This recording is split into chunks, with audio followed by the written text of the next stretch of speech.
the very oldest language on the face of this very earth. Chiko kikabia mapuni nene chineke no gende sona efewe na isiala nyine na koza hanso ya mbuni onye na jama we na ntobe zali anyana ge farusi obona nege ole kali nyine kele kama obona kale obia mlendi nden so na kiri hala isiala nyine obadi ndo na kole no totwa nyaba no wanene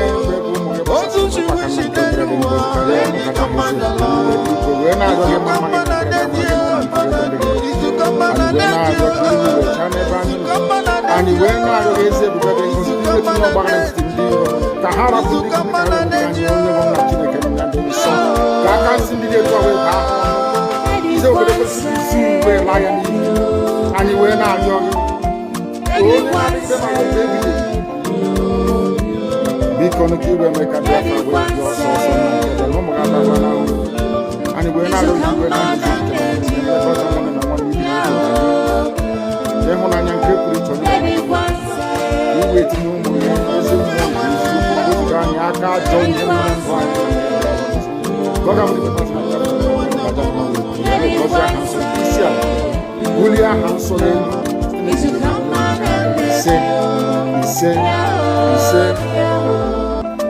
but you know what? I would like you to believe that someone is the cause of it. No. I am the solution, and the only way they can get to you is by kicking me out, which is not possible. I have come. Look with you. After I am done with Nigeria, Biafra will be free and enjoy freedom. Biafra will know the importance of freedom. And what happens in 5 years to come. Thank you.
The very oldest language on the face of this very earth.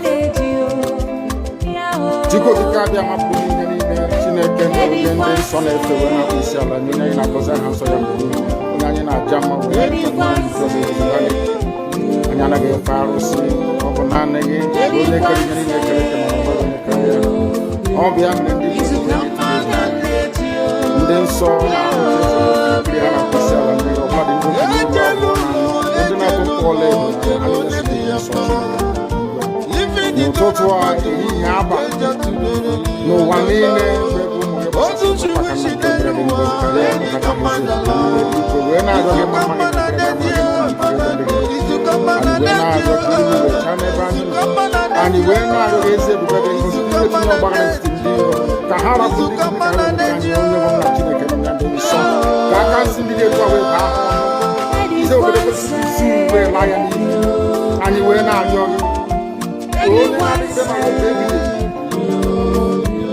Because you will make a Biafra with your source and the Lomagana and we're not going to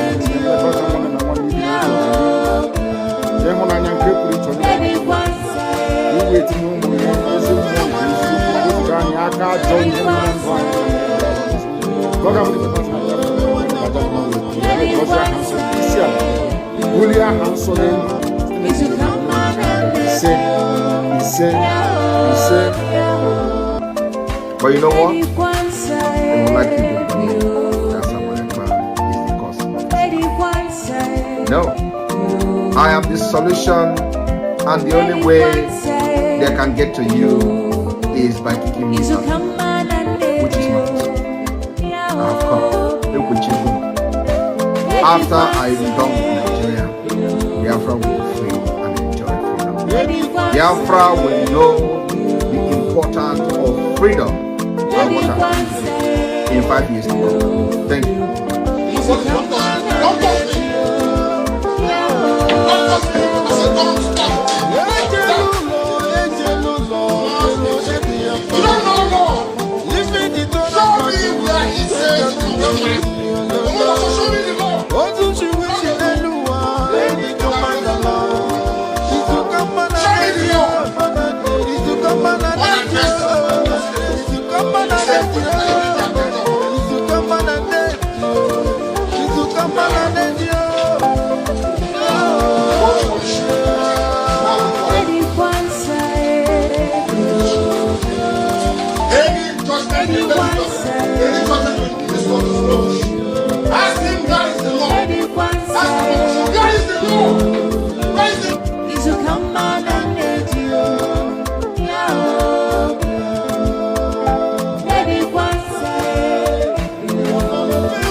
So you keep on supporting evil in the zoo, the more your land will be taken from you. The more your daughters will be raped and abducted, the more your sons will be slaughtered in cold blood. And under one Nigeria, there is nothing you can do about it. Absolutely nothing. Because one idiot that they groomed will rise up and say to you, oh no, it's one Nigeria, there is crime everywhere. Haven't you heard about Zamfara? Haven't you heard about Katsina? There is crime everywhere. That is not the case. The crimes you have in the north, the insecurity you have in the north is as a direct consequence of their own action. They grouped them. Al-Qaeda in the Maghreb, ISIS in West Africa, Boko Haram, Fulani headsmen, bandits, all of them. Who brought them to Nigeria? It's Fulani. Fulani brought them into Nigeria. Everybody brought them in. All the state government brought them in. Are you people deaf and dumb and stupid? When you come out and you pretend, oh, we are one Nigeria, go and show me. Somebody was asking, where is the boundary, where will the boundary of Biafra begin? And I asked the fool, where did the boundary of Nigeria begin? People from Niger come in and go as they like. Most of these idiots are from Niger. They are building a pipeline to Niger. They are building a railway line to Niger. They are building roads to Niger. Whereas where the money comes from, which is Biafra land, we don't have those infrastructure. No, we don't. But you're taking our money. You come to Soap, you come to Onaji, you come to Ebema, you come to Agulere, you come to Ebo, you take our resources, sell it, get the money, and now you're building a way to Niger, and you want me to be happy with you. Clap for your Nigeria, one Nigeria. I think you maybe not again. You are insane. You come to my land, you take our oil, you take our gas, you take our manpower, you take everything, our VAT, our tax and pay. You are now building a road from Katsina to Niger, airport to Niger, refinery to Niger. You take oil, you put oil from my land, you take it to Niger, you refine it, you bring it back to me as a refined petroleum. And you're telling me that country is viable. You're telling me that Nigeria should be supported. You are in one Nigeria. You are not going anywhere and you're dying every day. Because those that they appointed to speak for you, they gave them money so that they will come out.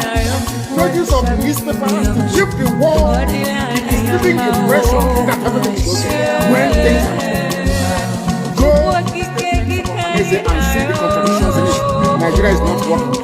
We are marginalized, and then you come back to say Nigeria is one. People stay in it together. Are you not foolish? These are the useless intellectuals that you have. On one hand, say Nigeria is not working. You are marginalized. You are being discriminated discriminated against, you're suffering, they're killing you everywhere, and you come back to the same place and say Nigeria must be one. Had Nigerians gotten together to say they want to be part of this useless contraption, that's entirely their business. I mean, Democrats have subscribed to it. But have you asked yourself this question? Why is it that all those asking you to remain in one Nigeria has something to gain from Nigeria, or they have benefited in the past? Nothing more, nothing less. I saw the letter that Nnamdi Kanu to President Biden. In it, Nnamdi said to come and help us fight terrorism in order to ensure that there will be no regional destabilization. That is their game plan at the U.S. State Department for very many years, until we stepped in. They keep plotting out these lies. Once Nigeria breaks up, there will be destabilization in the entire region. I said that because you don't understand African history. Most of these people are not people. When I say it, they say, so I'm insulting them. No, I'm not insulting you. Most of them are people. In Africa, we are tribal creatures in Africa. In Africa, we are tribal creatures in Africa. We always go back to our village where we are born, where our umbilical cord, our law, where it was buried. That's where we come from. That is why every Christmas, Easter, New Year festival, August meeting, you see us migrating back to where we come from. And I keep saying these things to Africans, they don't understand it. They don't understand it. Everywhere in Africa during Christmas, if you like, be in South Africa, if you like, let it be in Kenya, you let it be in Rwanda, everybody from the capital goes to the village. If you go to Accra, the same thing happens. This past Christmas, if you like, go to Cotonou. From the book of Psalm, chapter 7. And I will pray in English because a lot of people are listening all over the world. I mean, a lot. Millions are listening all over the world. And I want them to follow our proceedings this very evening. Very, very critical, very, very important that we do so. O Lord, my God, the creator of the heavens and the earth, we take refuge in you. Save and deliver us from all that pursue us. Because if you look away from us, they will tear us apart like a lion and rip us to pieces with no one to rescue us. Because the world is against Biafra for no reason. We are hated, we are despised for no discernible reason. Only thee, O Lord God Almighty in heaven, is our Savior, not man. You must come to our rescue because you are our Lord and you are our God. If we have done this, if I have done anything, if there is guilt on my hands, if I have repaid anybody, be it friend or an adversary, with evil or without cause, have done wrong to any man or woman, then let the Fulani Janjaweed pursue and overtake me.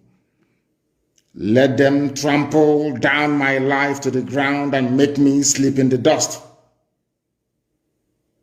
Arise, O Elohim, Adonai El Shaddai, in your anger, rise up against the rage of the Fulani Janjaweed Caliphate and the Zoological Republic.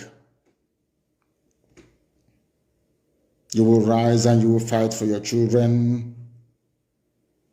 You will awake, O Heavenly Father, Lord God Almighty, the creator of the heavens and the earth, the owner of the universe, for you must decree justice.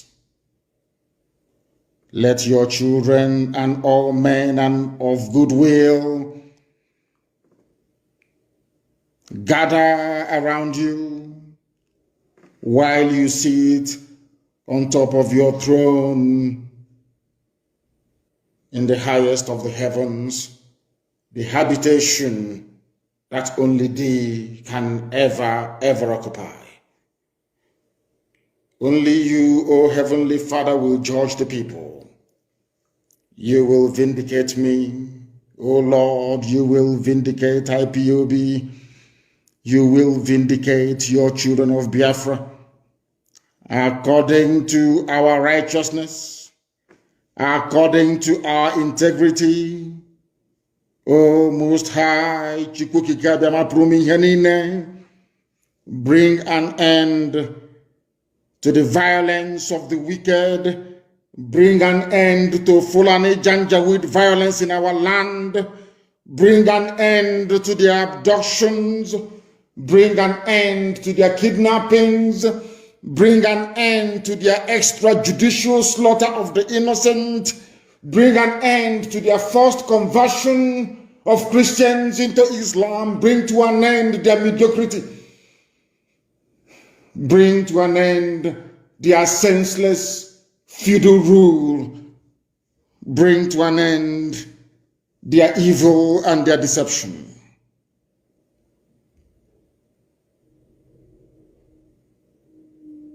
Come and secure the righteous, because only you, O God Almighty in heaven, can see in the dark.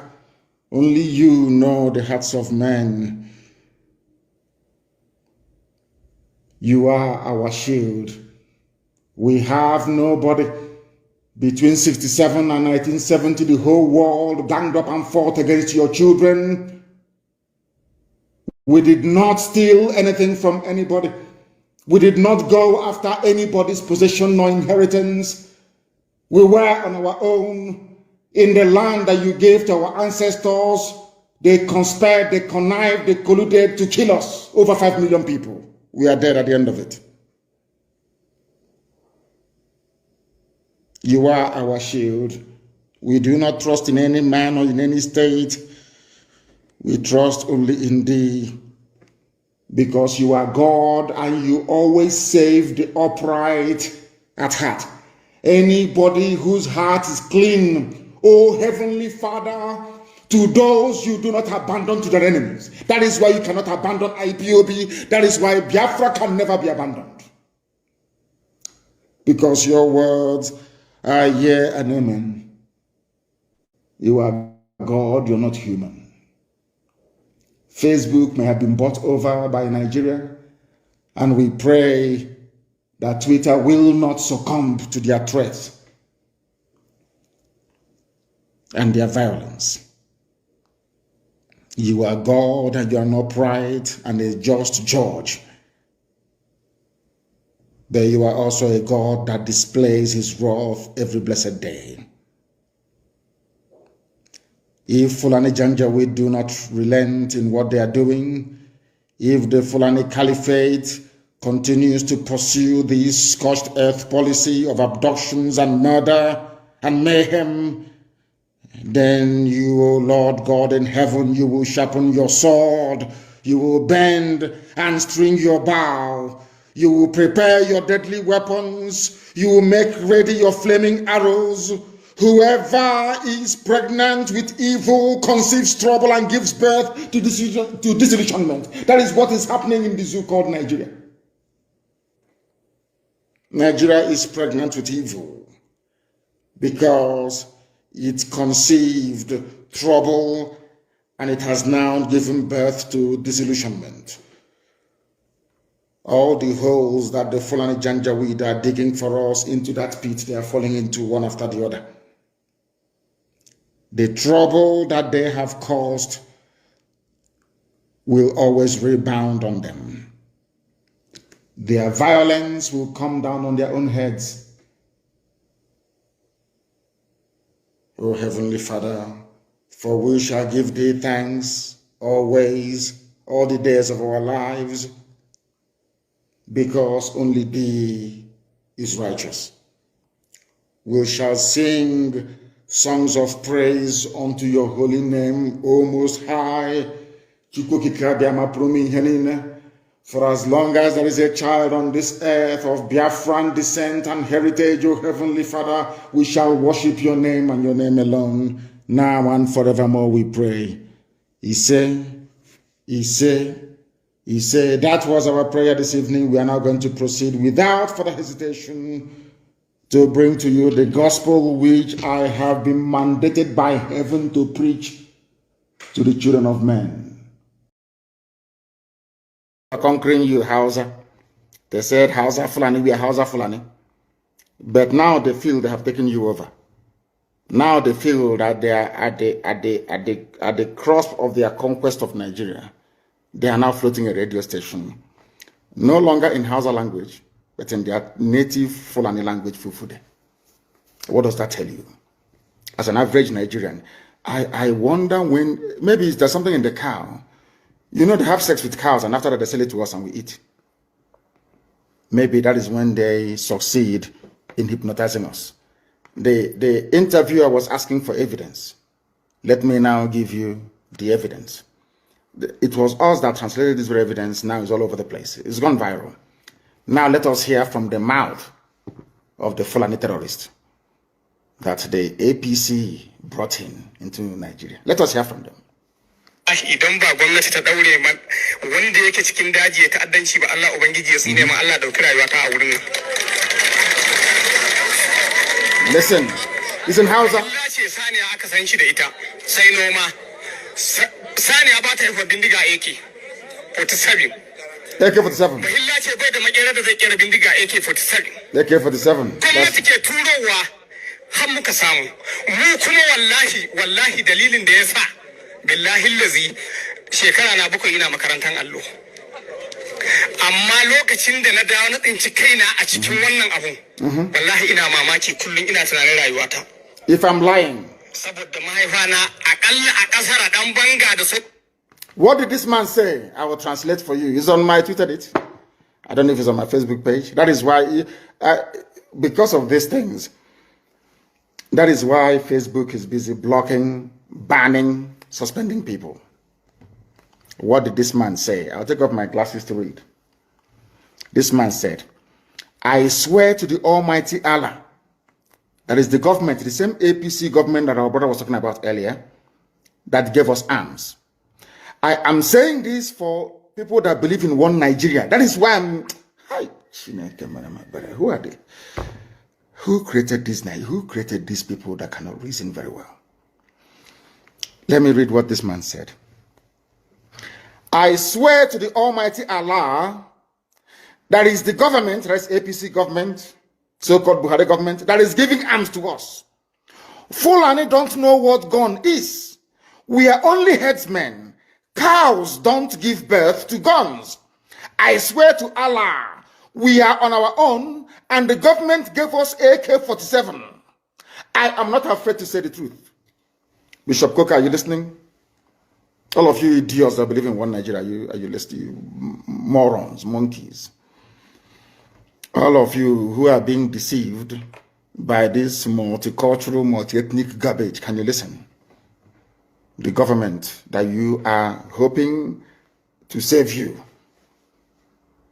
are the ones giving arms to those who have come to kill you. And you get up tomorrow morning and you say, believe in one Nigeria. That was why when Ozo 1 was under attack, that was why when these people, they gave guns to attack Nimbo,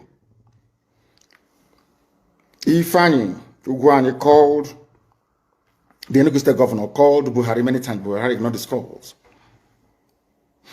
Ugwani called the commander of the 2 division. No one took his call. He called the commissioner of police for Enugu. No one took his call. But anytime IPOB is having meeting, you come and start shooting people. But when the same people were under attack by those that they are sponsoring, they were nowhere to be found. Is that a type of country? Is that the type of country you wish to belong to? Let's be honest about everything. If this insecurity were being caused by a group of disgruntled Fulani businessmen, you can understand. If this insecurity were being caused by a group of, say, very retarded Fulani politicians, of which there are many of them, I can understand. But insecurity is being caused by the government itself, the APC government. Our brother said it here, and you think he's lying. The people that they get, do you know where they said that? In front of Sheikh Gumi, Abubakar Gumi. He went to the forest to go and meet the bandits, and the bandits told him it was the government that gave us the guns. We don't know what guns are until they gave it to us. That's why I asked you, if they're coming all the way from Mali and from Niger, how did they cross the border with guns? If you claim that those terrorizing us are from Niger Republic, so you don't have customs and immigration in the north anymore? Or because you see yourselves as one people, so there is no border patrol, no border policing, nothing. But you have closed Seme border now for nearly a year and a half. Seme border is closed. And you're from the south and you're shouting one Nigeria. Do you see the depth of your foolishness? Can you see it? When I say it, it's not out of hatred. People say, oh, I don't like his style of agitation because I tell you the truth. A governor said, the governor of Bauchi State, we are bringing in Fulanis. We are coming to settle Fulani in Nigeria. He said it, he wasn't hiding. We are coming to settle Fulani in your land, in your villages. Do you know why that is possible? Because you believe in one Nigeria. If you are on your own, nobody can try it. It's called an act of war or invasion. But Fulani is carrying out an act of war and invasion into your territory because you are under one Nigeria. So in other words, they are using, Nigeria is providing them a cover to carry out a conquest of an entire, should I say, ethnic nationalities across the zoo. Is it clear to you now? Do you now understand what we are saying? Bishop Coker is afraid. He's from Sokoto, he's a minority. So he thinks that when Nigeria breaks up, Fulani will swallow them alive. But I want to tell them that we are all students of history. There is a group of, or there were a group of people called the Huguenots from France during the height of Reformation. They were being persecuted by the French authorities who were Catholic. People don't know that Roman Catholic fought with Anglican Church in those days. People don't know this, but that's life. Do you know what happened? Britain, being a Protestant nation, offered amnesty or struck a deal with France to say, give me all your Protestants. We'll absorb them. They're called the Huguenots. And they came to Britain. That is where the lives of Sir Peter de la Billière is a French name. But his family settled in England. He rose to become a general and led the war.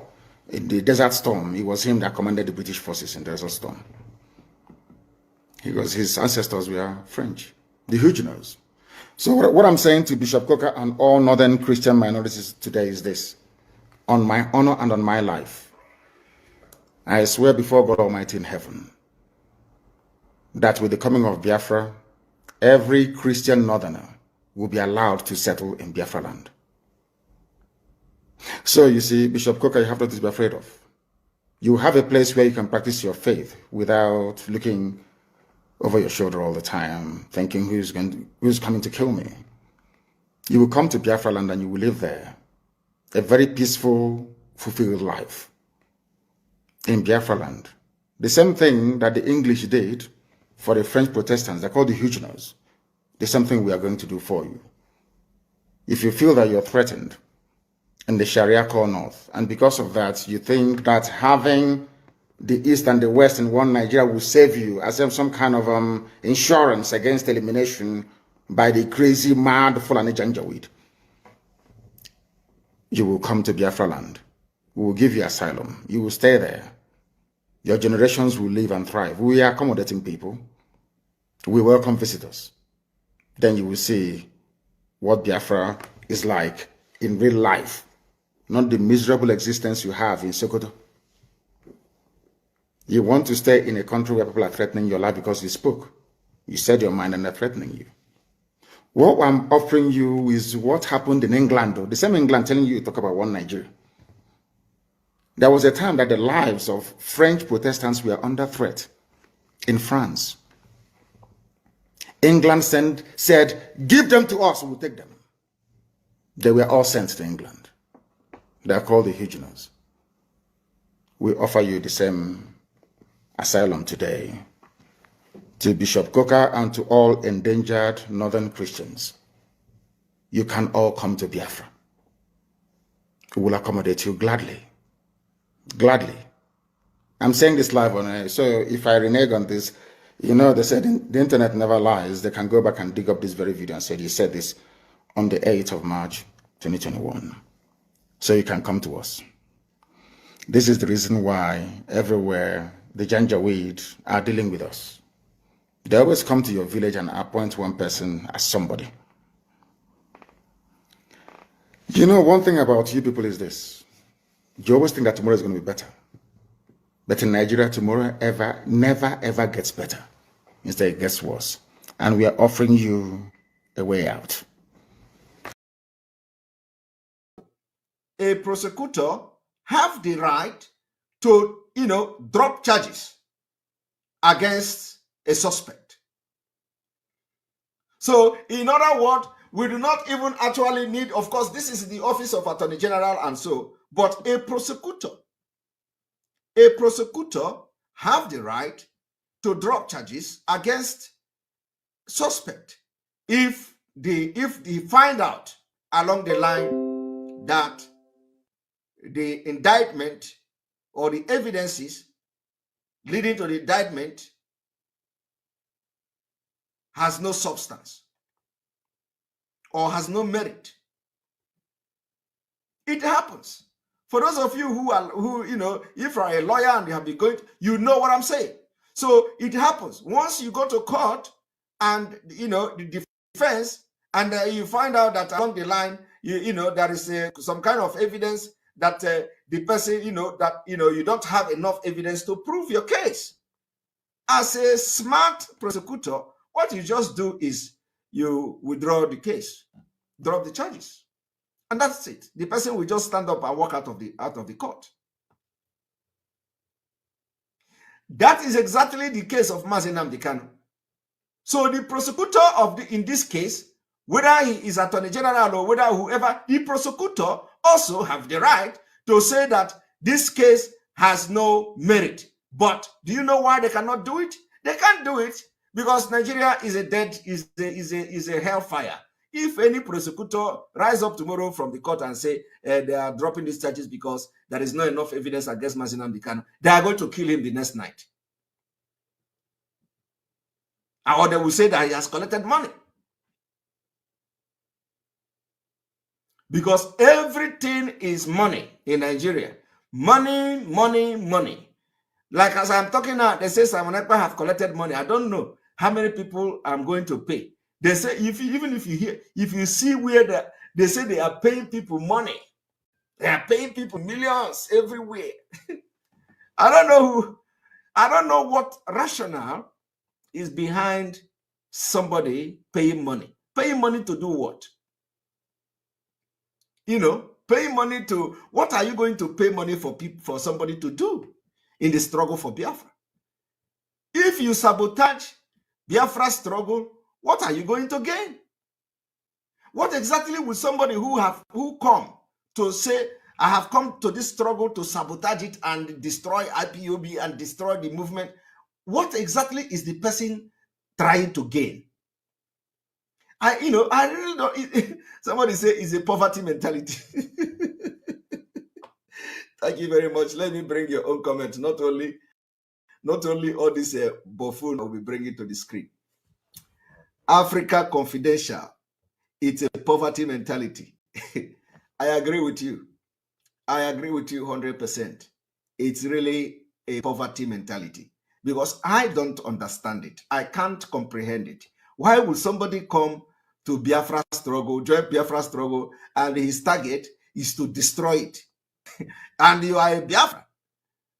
So I really don't get it. Everybody is now Sabo. There are people who are also calling Nnamdi Kanu Sabo, that is sabotaging the struggle. Will come, he is destroying it. And these are the people who are building hotels. Oboroke Semia. Oboroke Semia. This is not how to do it. When you begin to hear Oboroke Semia, my brother, run from that person. Run from that person. Anybody that comes to tell you, both in your family unit, both in your meeting of IPOB, anytime you see a coordinator telling you, Oboroke Semia, my brother, that one of them, they are the Mzama people, the looters of IPOB. Anywhere you see them telling you, Obroke Semia, my brother, they are the Nzama people. The Nzama people have installed that particular coordinator. Anytime your coordinator is telling you Obroke Semia, especially when it has to do with money, run is one of them. I have gathered enough evidence of what I'm saying. Enough. These are the people that they are bringing the struggle down and they will never succeed. When Nnamdi Kanu make one step forward, they use their impunity and corruption to draw him 10 steps backward.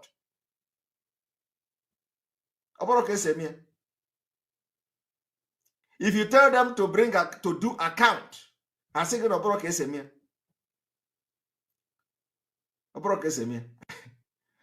this is not how we do it.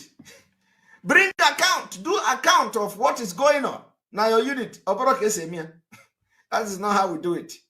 How do you do it? How do you do it? How you do it is that you don't give account. How you do it is that you cannot be transparent. But that is not what Nnamdi Kanu stand for. Account, you can't give. Transparency, you are not.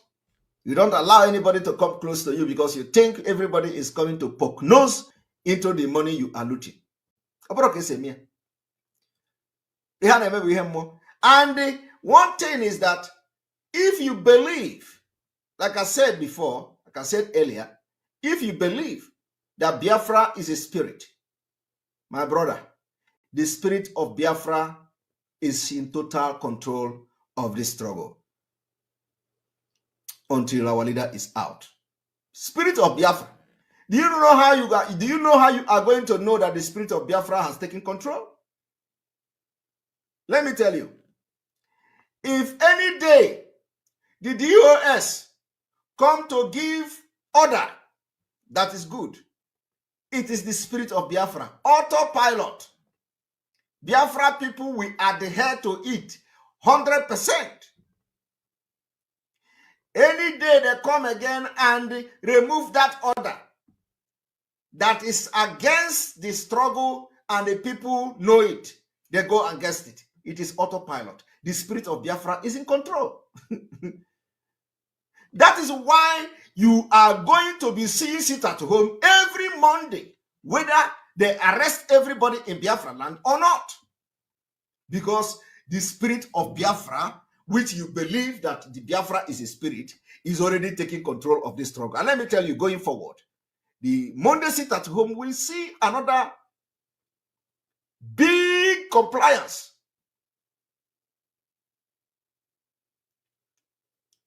Somebody say not again. I am telling you, you see, you don't need to agree with me.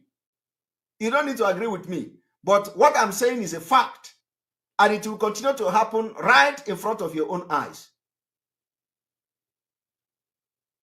Somebody say, who are you afraid of? Afraid of who? Do I look like somebody? Do I look like somebody who is afraid of somebody? I don't know whether you are talking to me, Ben Buxi. I have noticed you twice. The next time, I don't think I will like your comment. So I don't know who. Do I talk like somebody who is afraid? Afraid of who? I am not afraid of anybody. I'm not afraid of anybody. The only person I am afraid of is God and myself. I'm afraid of myself. Very much afraid of myself. I'm not afraid of anybody. But that does not mean that I will not say the truth. And that does not mean that I will not be loyal to somebody that I believe in. And so far, so good. I believe in Nnamdi Kanu. And I will support him with everything I have and with everything I will do for the sake of Biafra. That is what I have come to do. So, but I am only afraid of God and myself. So why should somebody be coming here after you watch me for almost 2 hours? You are telling me who am I afraid of? Afraid of who? Do I look like? I don't know whether how you people assess somebody. You know, how you assess somebody who is afraid. Afraid of who? My brother. We didn't start today, okay? We started a long time ago. And so let us go to the section 175 of the Nigeria Constitution that empowers the president to grant amnesty. And let me also explain to you why amnesty is not for Nnamdi Kanu, because everything should be constitutional. You they catch them well.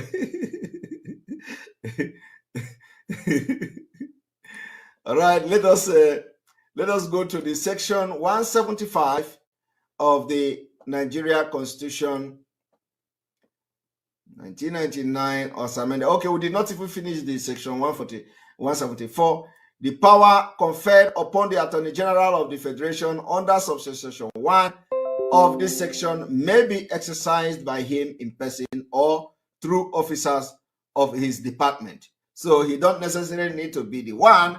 It can be anybody from the Office of Attorney General of the Federation to just drop all the charges against Nnamdi Kanu for public interest.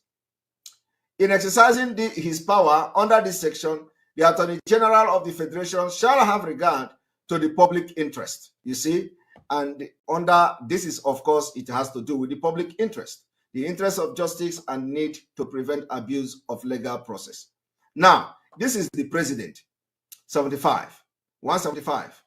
The president may grant any person concerned with or convicted of any offense created by an act of the National Assembly a pardon, either free or subject to lawful condition. So this is where I said my, I don't have any problem with whichever way they release him. You see, this amnesty have two-sided or two, option. The option is either free, which is this, and the second is subject to lawful condition. You see, that is why when people, when all these illiterate are on social media shouting and all that, you need to, I'm not talking about you who are not actually on social media. I'm talking about, I am those illiterate on social media. I'm not talking to you Biafrans who may not have the knowledge to this, but you are following our broadcast and all that. I'm not talking to you. It is not necessary and it is not must that you know about what I'm doing now or what I'm about to say. But those people who are broadcasters shouting, we don't want amnesty and we don't want that. There are different conditions in amnesty. The amnesty can be free amnesty or subject to lawful condition. So when you say you don't want amnesty, know what you are talking about. The thing is that I am supporting the amnesty, but the release, the subject matter here is that release Nnamdi Kanu, release Nnamdi Kanu without a condition. So, but I am supporting all kind of release of Nnamdi Kanu. Now, let me also educate you people what this amnesty means in the political, when we talk about political solution. Now, so having seen that amnesty can be granted in two different format, in two different order, in two different way. One is free without any condition, and second is subject to lawful condition. Now, when we are talking about political solution, the president can exercise his power under section 175 to just make a political statement by granting that amnesty without condition, which is to free Nnamdi Kanu, and then taking credit of his administration, and it will go down in Nigeria history as a president who, after all the human rights abuse, turned around 360 degree to grant amnesty to a leader of indigenous people of Biafra without any condition. Because the very oldest language on the face of this very earth. Yes, I can that from what I have just listened from you, it is just not ordinary. Very wonderful.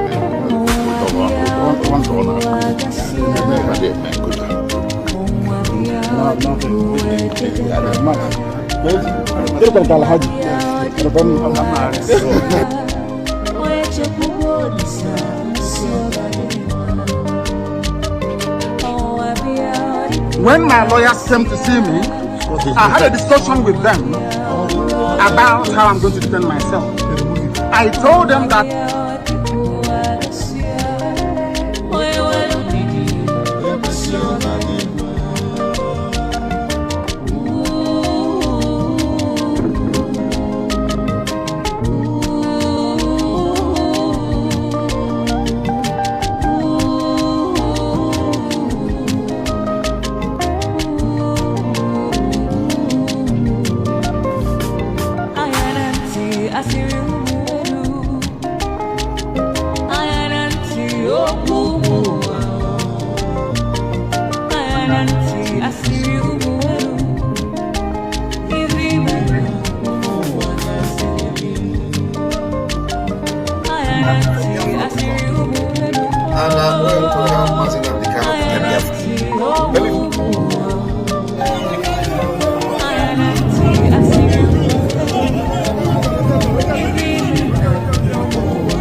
Welcome. Thank you for joining us on today's program.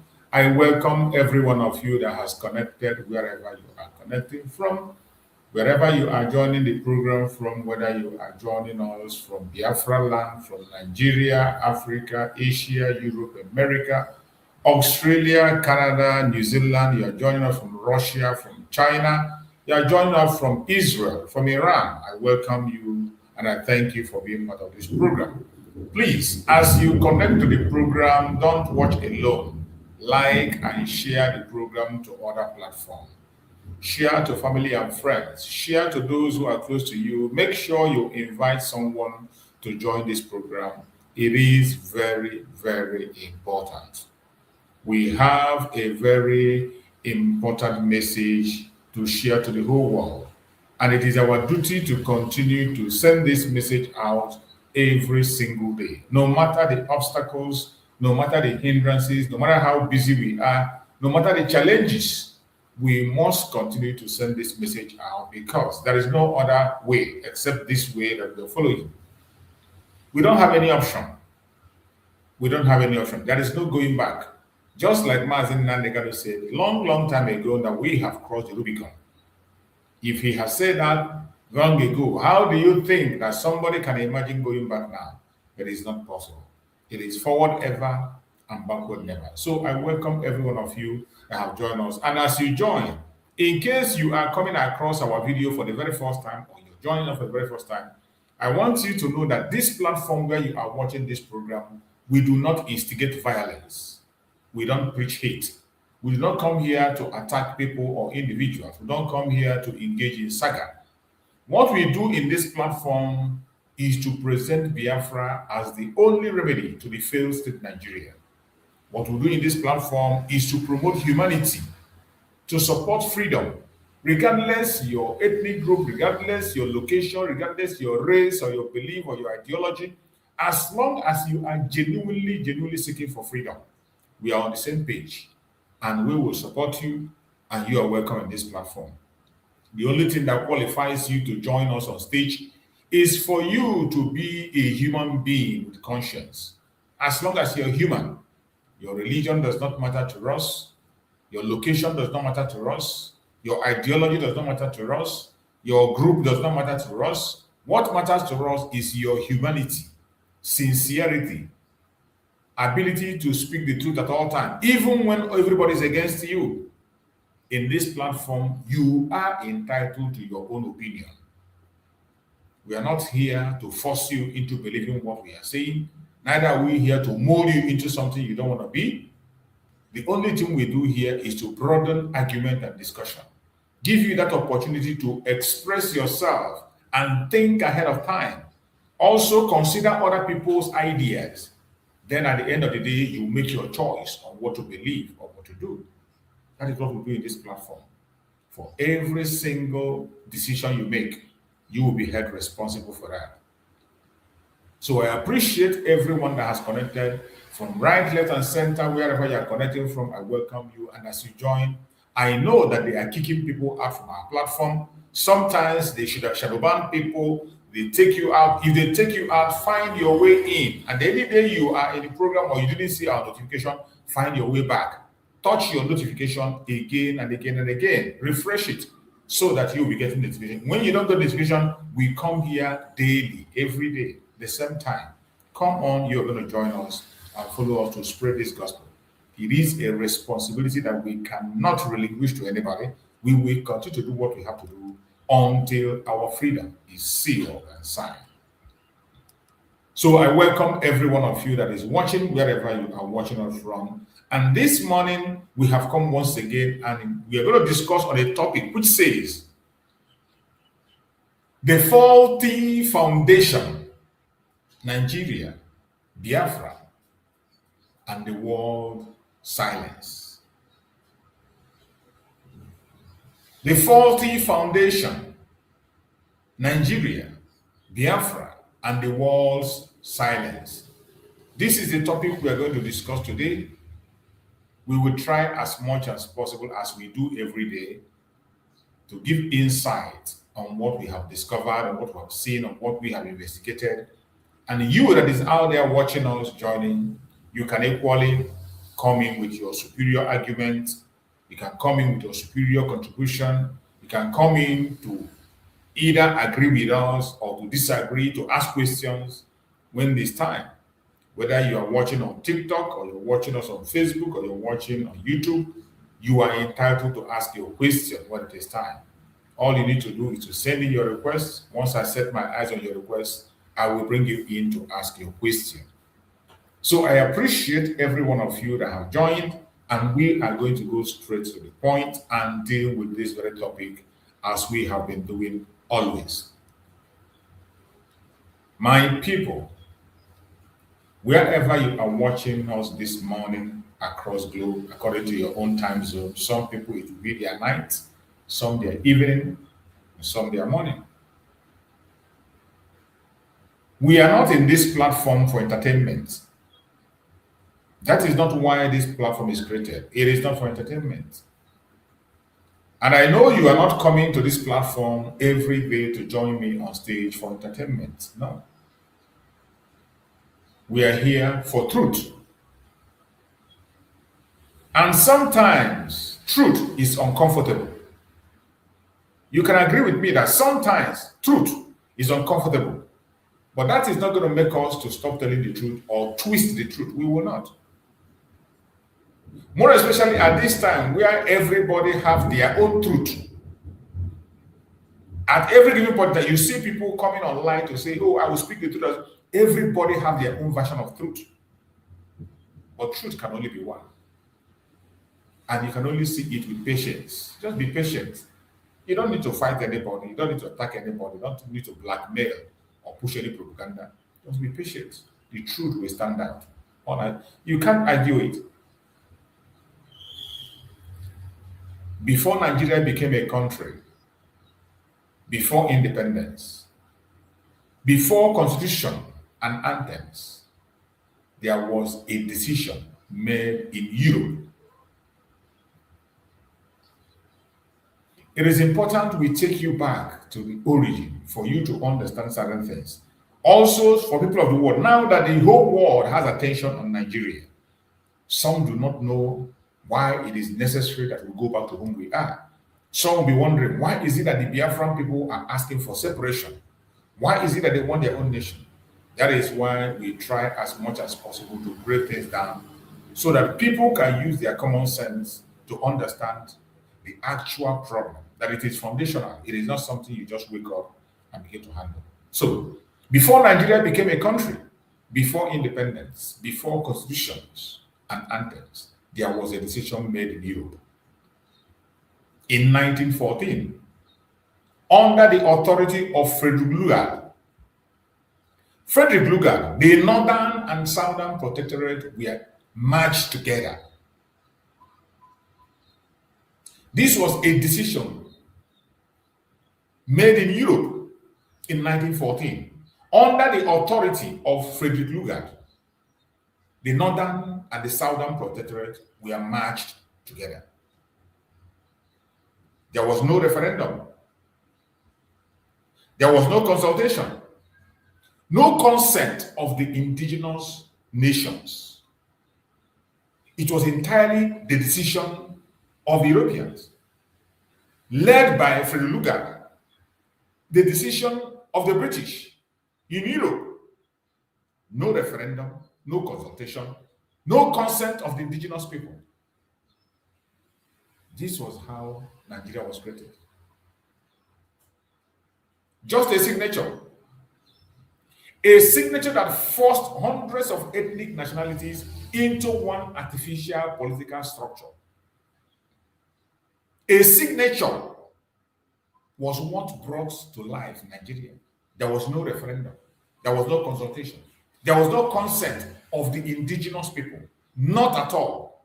Not the Igbos, not the Yorubas, not the Hausas, not the Efik, not the Ijaw. No one was consulted. Only a signature forced hundreds of ethnic nationalities into one artificial political structure. A structure designed not for unity. There are some important points you need to be noted. When you begin to say you want to make Nigerians united, you want to make Nigeria work, I want you to know that the structure upon which Nigeria was built was not for unity. Nigeria was not put in place for unity. It was not created for unity. Get that into your head. So when you begin to cry of unity, unity, unity, unity, first of all, you have to realize that that thing you are calling for unity has nothing to do with unity.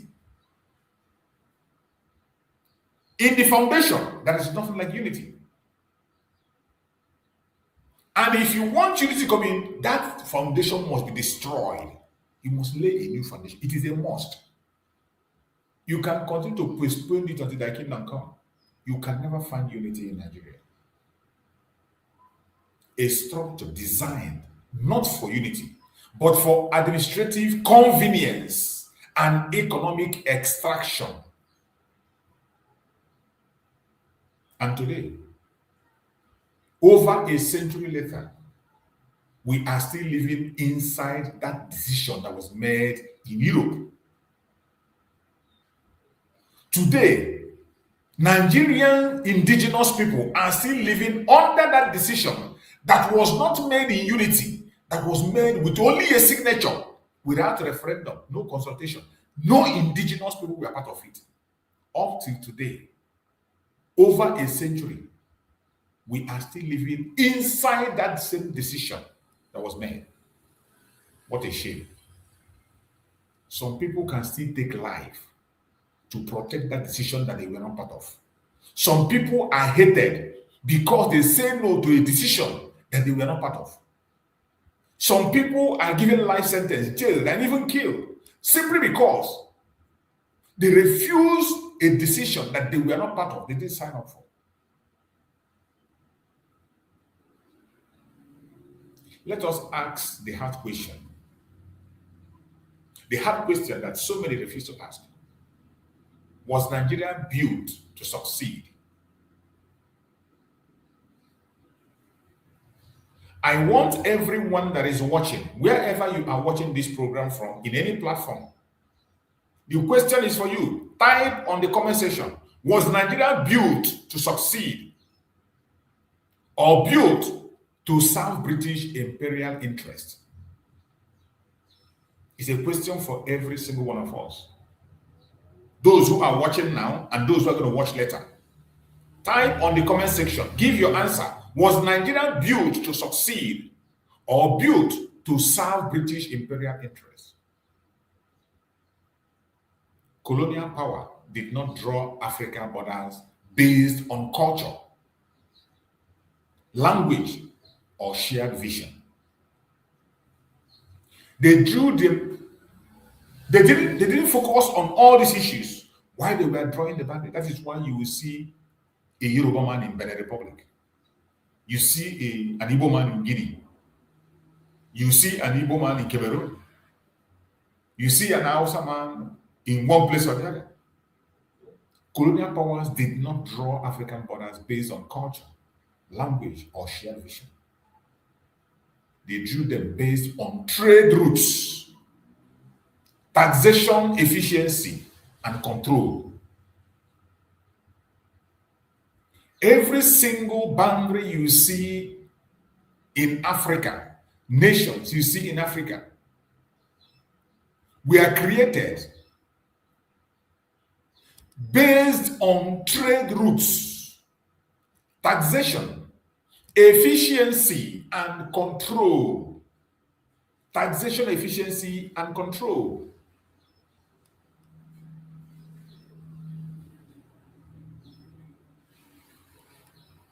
That is why it is difficult for Africa to move forward while holding onto the colonial boundaries.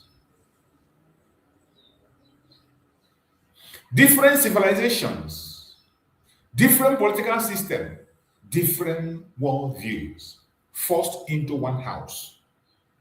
You can imagine what you have in Nigeria.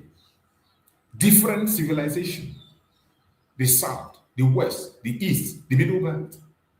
Different political system. The North. We know the system of the North. The Rankadede system. Alebaka Kabamu. You come to the Southwest, the monarchical system. In the Southeast, old Southeastern region, the Republican system. Forced into one house to operate. And when you build a house on imbalanced, instability becomes inevitable. When you build a house on imbalance, instability becomes inevitable. The crack we see today in that contraption called Nigeria, and in extension in all African countries, the crack we see today, more especially in Nigeria, insecurity, mistrust, political tension did not begin yesterday, and it is not going to stop. They are all symptoms of a structural defeat. Symptoms of a structural defect. It didn't start yesterday. A foundation poured without justice. That is what we have in Nigeria. And in such situation, the only thing you can see is insecurity, mistrust, political tension. And if you think it's gonna stop, you are a joker. You're only deceiving yourself.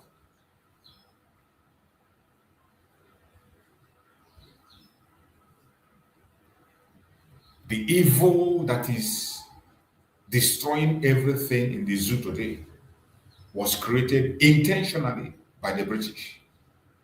Now let us talk about the census controversy. Now let us talk about the numbers. Because in politics, numbers are power. You see, every time the northern part, they tell you they have the numbers. They have the numbers. They threaten other regions about numbers. Every time you hear them talk about numbers, they're not. Because in politics, numbers are power. Representation, revenue allocation, military recruitment, electoral dominance. And knowing fully well about these informations, the British did the dirty work for the Janjaweed earlier enough that they are still holding on to up to this minute as we speak. Since the 1960s, census exercise in Nigeria has been surrounded by controversy and allegation of manipulation. Not just it has been manipulated. Since 1960s, census exercise in Nigeria has been surrounded by controversy and allegation of manipulation, which is known and revealed that all of us know about. Entire region disputing population figures. That dispute has continued over and over again. And when you see the money, it is very clear to see. You don't even need somebody to come and investigate it for you to know. Figures determining who controls the center. But here is the deeper question. When statistics become political weapon, can democracy truly function? It's a question that everyone should be asking. When statistics become political weapon, can democracy truly function? Like you have in Nigeria today. You see the North, every time they threaten you that they have the number, even you know that they don't have the number. If population data is distrusted, if representation is questioned, if allocation is perceived as skewed, then legitimacy suffers. And when legitimacy suffers, unity weakens. Every one of us know what transpired in the census that was conducted, even by the British. The manipulation. The way they drew their boundaries. The so-called Northern Protectorate that is here today, it was all a made-up structure to make sure that they are in charge. Today, the Middle Belt are making it clear to everybody that are not part of the North.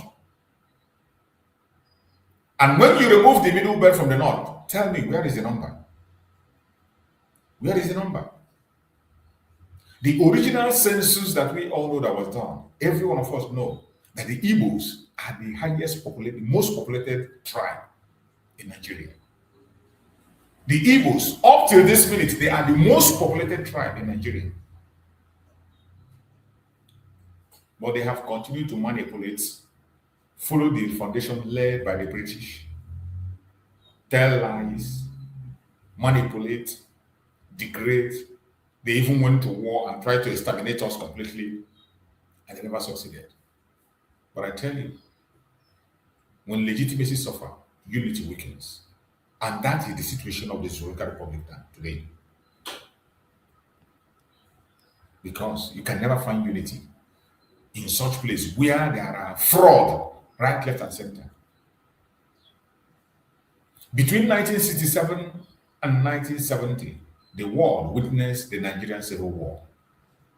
Millions of Biafrans died. They died not at the gunpoint. Most of them were starved to death. There was starvation. There was blockade. There was bombardment. But beyond the battlefield, something deeper was born. Beyond the battlefield during that civil war, something deeper was born. And that is why most time we need to pay attention and go back and dig deep. A memory, a wound, a conviction among many that the Igbo people and others in the former Eastern region were not safe within the Federation.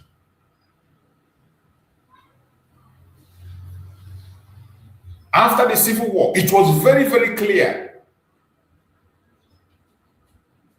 It was very, very clear to everybody from the old Southeastern region that we are not safe in the contraption called Nigeria. With the genocide that happens, the Asaba massacre, the starvation of our children, the pogrom, it was very clear that the old Southeastern region, we are not safe within the federation called Nigeria. The war ended. But did the question end? Did the grievances end? Or were they buried without resolution? Because history has a way of resurfacing when justice is incomplete. And that is the case of the zoo.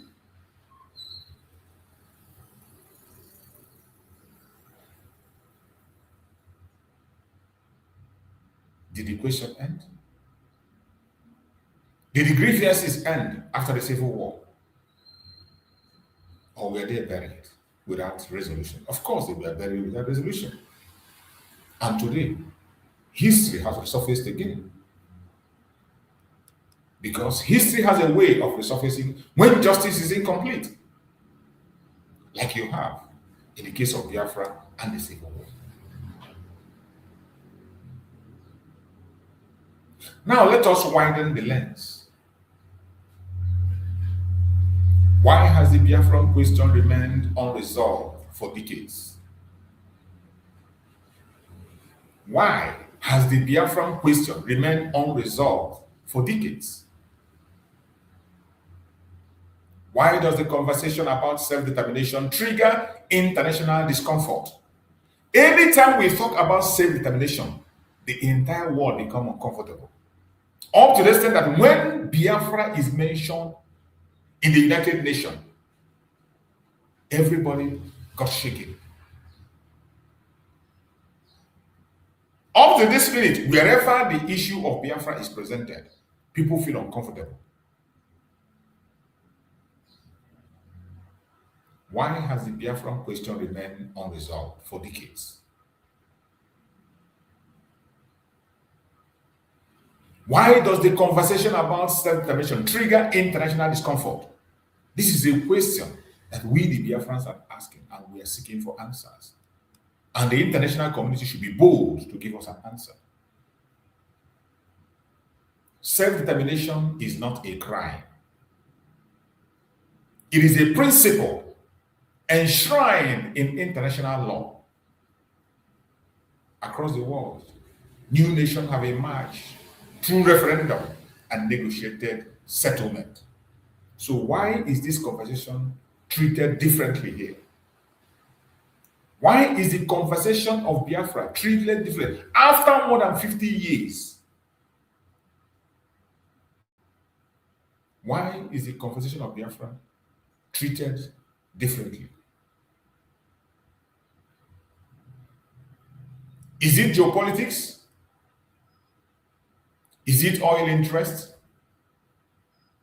Is it regional stability concerns? Or is it strategic alliances? Why is the case of Biafra treated differently each time it is mentioned, even though it is the most important issue to be settled in the planet Earth today? We have suffered long enough. We have fought long enough. We have written petition long enough. We have protested long enough. We have died enough. Why is our case treated differently? We must ask questions, even when answers are inconvenient. We must continue to ask this question, and we need answers. Question to the international communities, because we know that Nigeria is not a nation that stinks or have reasonable and responsible people. We don't have that. So our hope and trust is that the international community will weigh in to introduce some normalcy, into the issue in that contrafrical Nigeria. The detention and trial of Nnamdi Kanu has amplified global attention on the Biafra movement.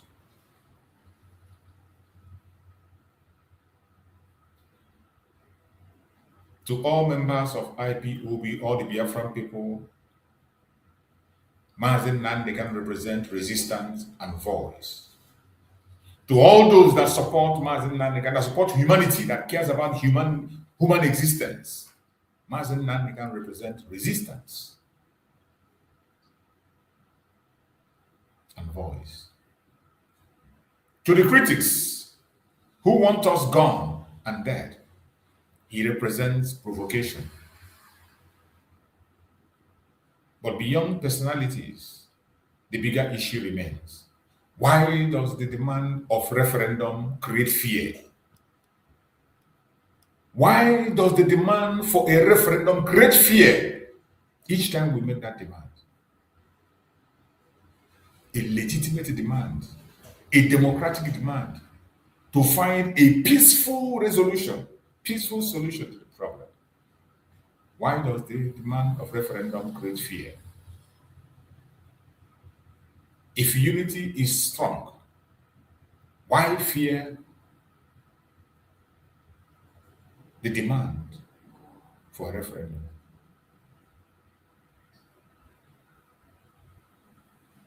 If unity is strong, why fear choice?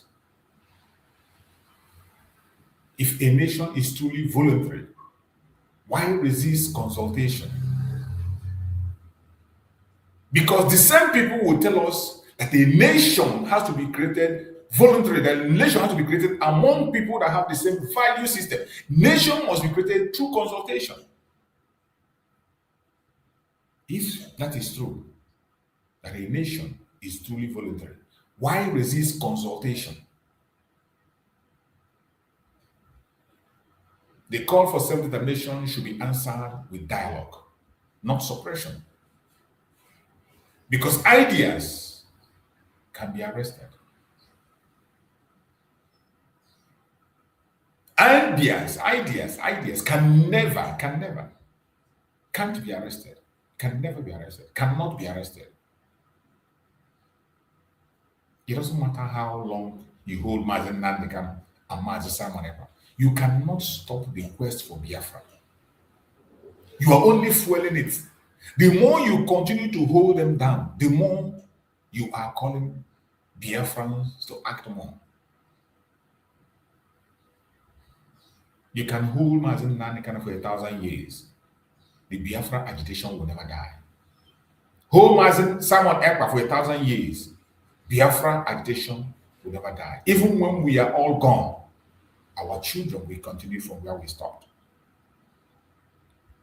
And the battle will continue.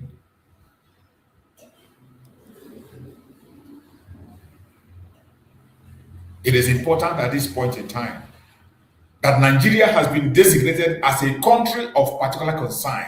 The question of Biafra should be in the front line, should be one of those concerns. It's been more than 60 years and still counting that we fought a brutal civil war and continue to fight till date. It is time for us to have our peace. The presence of the United States in Nigeria today matters. Now let us speak frankly about the United States. The United States positions itself as a global advocate of democracy and human rights. Nigeria is Africa's most populous country and a strategic partner in West Africa. Instability in Nigeria does not remain in Nigeria. The instability in Nigeria does not remain in Nigeria alone. It affects regional security, migration patterns, economic stability, and counter-terrorism efforts. If foundational grievance remains unaddressed, instability will deepen. There is no way you can continue to talk about stability and you do not address the issue of Biafra. You can never stabilize anything in the entire region. If you want stability in the Sahel, if you want to take out the terrorists, you must address the issue of Biafra. Biafrans has the capacity to defend that territory. Biafrans have the capacity to give you an alliance for you to have anything you desire in Africa. The only thing that is holding the zoological republic called Nigeria down is that the entire nation has been hijacked by the Fulani Caliphate that has no common sense, parading themselves as religious, hiding under the Islamic religion. Even when we know that, we don't know what they practice. And they continue to destabilize. As we speak, the government of Nigeria has been hijacked completely. The terrorists are in charge. And it's not as if we are saying it. Some of the things we are saying here, when we say it, people will think, oh, because we are online, we are making up what? Most of the things I say here, you go to their conventional media, you will still see the people they revere, those people they respect. They say the same thing that we say. They will say it. Either directly or indirectly. But in our own case, we don't miss word. We say it the way it is. We say it in such a way that even a layman will understand the situation in Nigeria. And that is what they want them want. In their own case, they only speak when it doesn't favor them, when the situation doesn't favor them, when it affects their source of income, when their own fraudulent activities have been affected, they change their tone. But in our own case, we are standing for humanity. We are pursuing sanity for everybody, not just for Biafrans, for every indigenous life in that contraction. They deserve peace. They deserve stability. They deserve progress. If foundational grievances remain unaddressed, instability will deepen. That is why the case of Nigeria can never be solved, except you address the foundational grievance of the Biafran people. You must answer the Biafran question. Anyone that genuinely cares about the zoo must answer the Biafran question. You cannot sweep it under the carpet. Look at the Christian genocide that is making headline. This genocide, Christian genocide, has been there. And it was Biafran genocide before it metamorphosed into Christian genocide. Suddenly, they chose to talk about Christian genocide. No problem. But how are you addressing it? Even at the Christian genocide, how are you addressing it?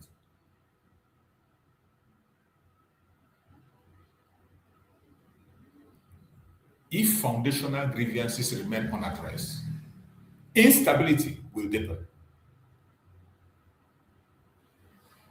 And preventive diplomacy is wiser than reactive intervention. Preventive diplomacy is wiser than reactive intervention. Many people have been making that very speech. Nigeria is sitting on a keg of gunpowder. Nigeria is about to explode. Nigeria is a failed state. Nigeria is this, Nigeria is that. Many people over and over confess to this. And it is a fact. But how many of those people who are saying this are ready to intervene or provide solution to the problem? How many of them are ready to intervene, to stop this chaotic, this doom that is coming, to stop it? How many of them are ready?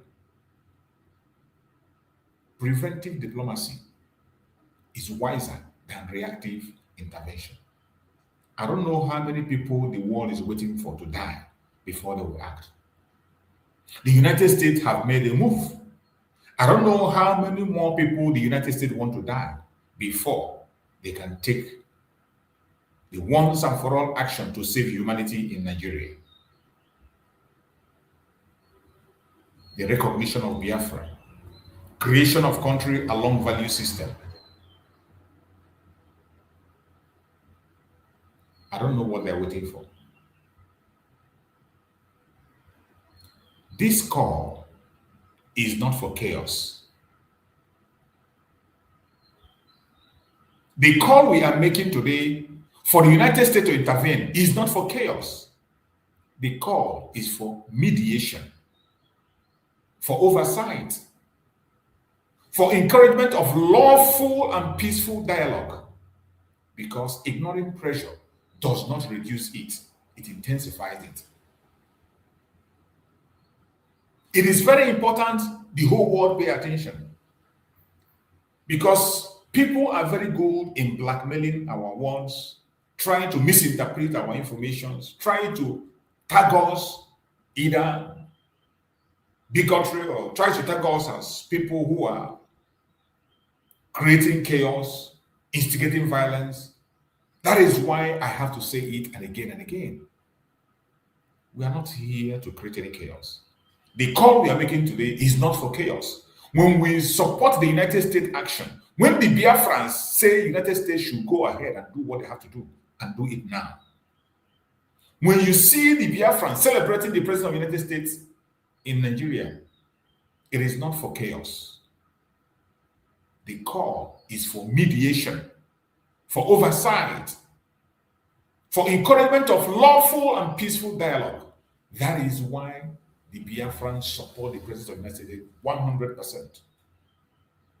But today, you can see some people, they come online, they on their camera, they attack the Biafran people simply because we are supporting mediation, we are supporting oversight, we are encouraging peaceful dialogue, which only the United States can bring. As it stands today, only the United States of America can make such move. There is no other country in the planet. Is it the British that are instigating it? Is it the French that are the ones sponsoring the terrorists? Who is going to do it? Only United States can mediate. Only United States can have that oversight. All we are doing is to encourage lawful and peaceful dialogue. And instead of people to understand and encourage that, they call us names because of that. They denigrate us because of that. Ignoring pressure does not reduce it. It intensifies it. Take it or leave it. My fellow Biafrans, lovers of freedom across the world, wherever you are and you're watching this program,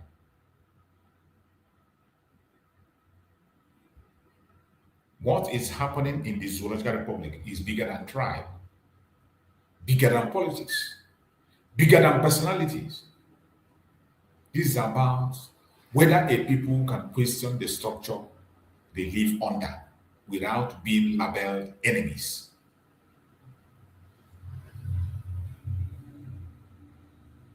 Can a people question the structure they live under without being labeled enemies?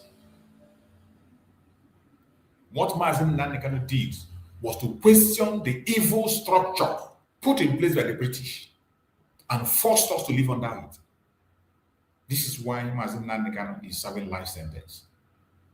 Simon Ekpa is detained in Finland because he questioned the structure that we are forced to live in. They labeled him an enemy. And today he's detained in Finland. The reason we are all hated as Biafrans, go to different platforms, they call us names, give us different kinds of names and titles. Some call us terrorists. Is because we question the structure they forced us to live under.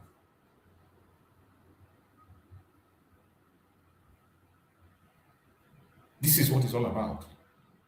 Whether a people can question the structure they live under without being labeled enemies. You cannot build unity by silencing dissent. There is no way you can build unity by silencing dissent voices. You can't. You cannot enforce love. There is no way you can enforce love. You cannot force a Janjaweed to love a Biafra. Neither will you force a Yoruba person to love an Igbo man. You cannot equally force an Igbo man to love an Hausa man. Love is not forced. And if there were to be love, if love can ever exist in Nigeria, Nigeria has been in place for more than 100 years. The amalgamation is more than 100 years. And yet, unity and love is far away. What else are you waiting for? To know that that contraption is not meant to be. You cannot enforce love. You cannot legislate belonging. True unity is negotiated. True unity is negotiated. True unity is voluntary.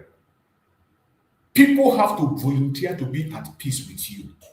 People have to be willing on their own without being coerced or forced to seek for unity, to seek for peace. True unity is just. If Nigeria is to survive, which I know it will never, ever survive, it must confront the origin. It must confront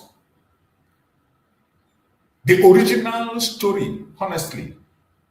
The origin of the story, honestly, very important.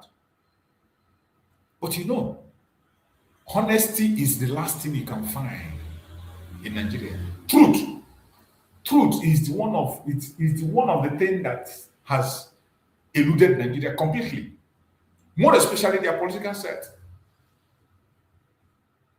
A structure that was led on falsehood. A country built on lies. How can you ever find truth in it? When you speak the truth, they see you as a threat. When you speak honestly, they come against you. If Nigeria is to survive, which I know will never, it must confront the origin story. Honestly, the origin. They must confront that story. Honestly, the origin of the Zoological Republic. So many of their leaders have confronted that origin. They talked about it, but still, some of them are running away from it.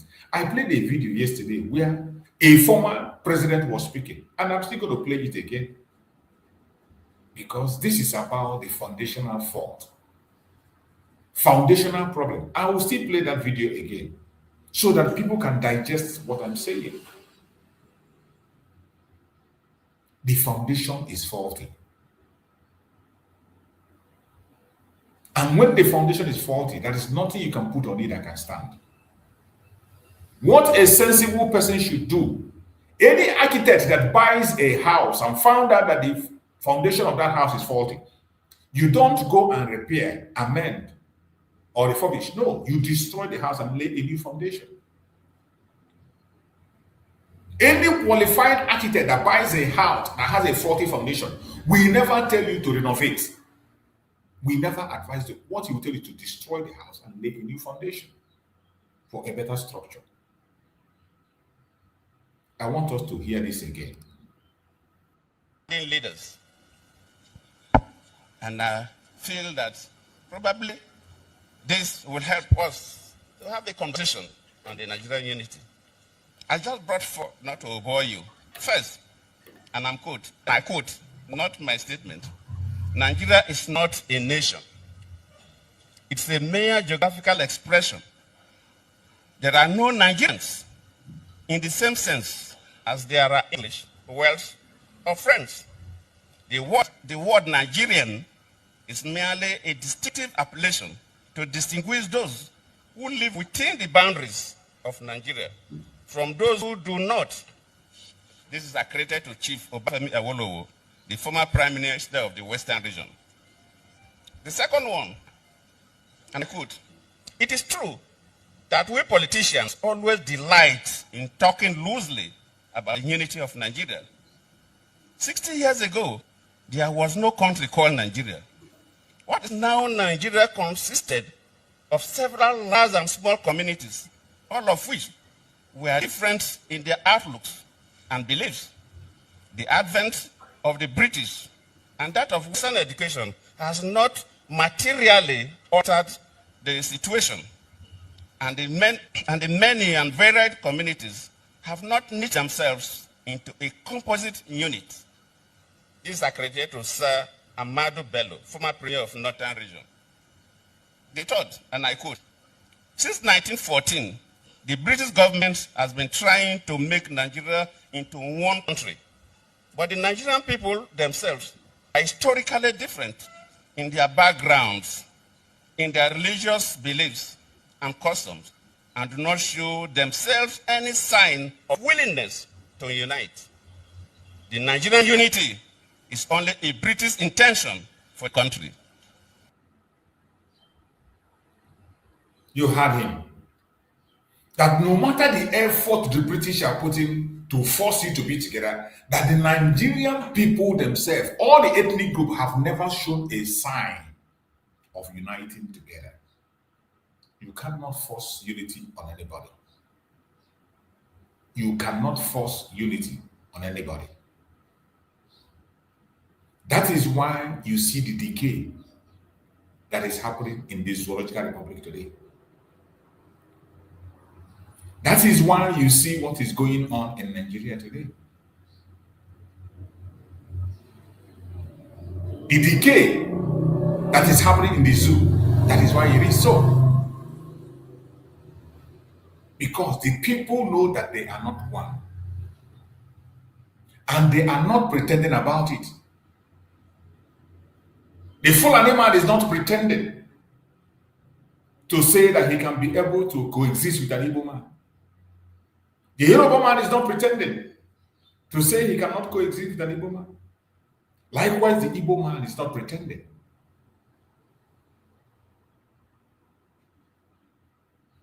About his situation in Nigeria. Nigeria is not one, has never been one, and will never be one.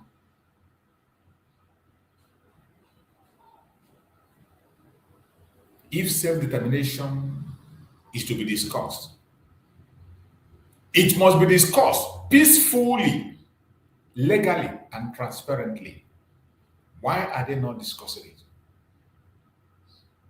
Why is the contraption called Nigeria not discussing self-determination peacefully, legally, and transparently? A request that the Biafra people have made for decades. The only request that Nnamdi Kanu has. Instead of listening to that request, instead of paying attention to the request of the Biafrans, peacefully, legally, and transparently, they take thousands of lives, millions of lives. They jail our leaders. They conspire against our leaders. And they continue to go against us in different ways, in different manners, to destroy everything that we have worked hard for. History is watching us. Future generation will ask, when the cracks were visible, did you speak? Or did you stay silent? Our future generation will ask us, if we refuse to do anything, not just the Biafra, including other ethnic groups that are caged in Nigeria, our future generation will ask us, when the cracks were visible, did you speak? And did you stay silent? You can see, even the people they call their founding fathers spoke, as was read by Goodluck Jonathan now. Goodluck Jonathan showed you that the people you call your founding father complained about this same issue, that you are not one. It is better everybody go their separate ways. These are people you call your founding father, even though they never founded Nigeria. They were not part of it. Their signature was not there. They were not consulted. There was no referendum conducted by anybody. Anyway, nobody. It was just a signature by Lugard, an European.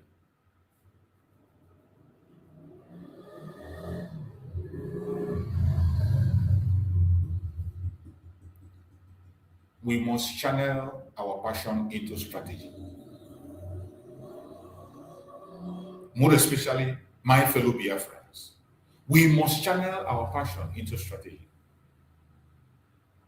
into civic awareness, into lawful advocacy, into intelligent engagement.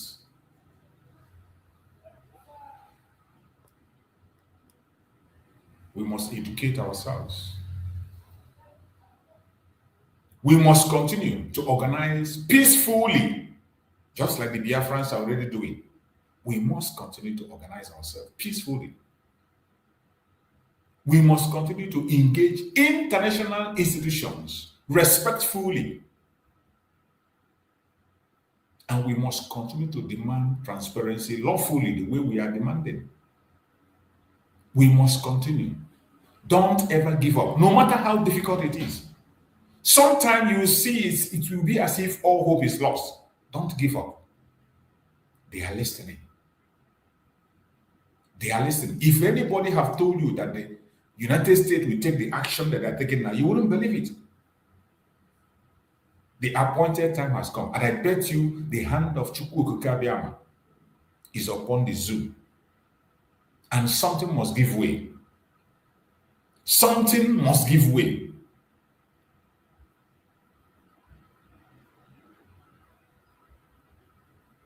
Something must give way. We must continue to educate each other, organize peacefully, engage international institutions respectfully, demand transparency lawfully, because change built on wisdom lasts longer than change built on rage.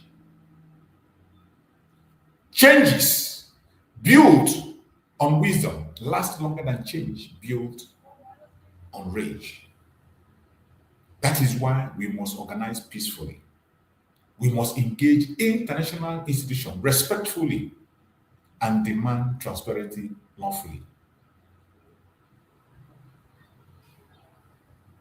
My fellow Biafrans, wherever you are watching this program from, I know the battle is heavy. Sometimes when you look at things that are happening right, left, and center,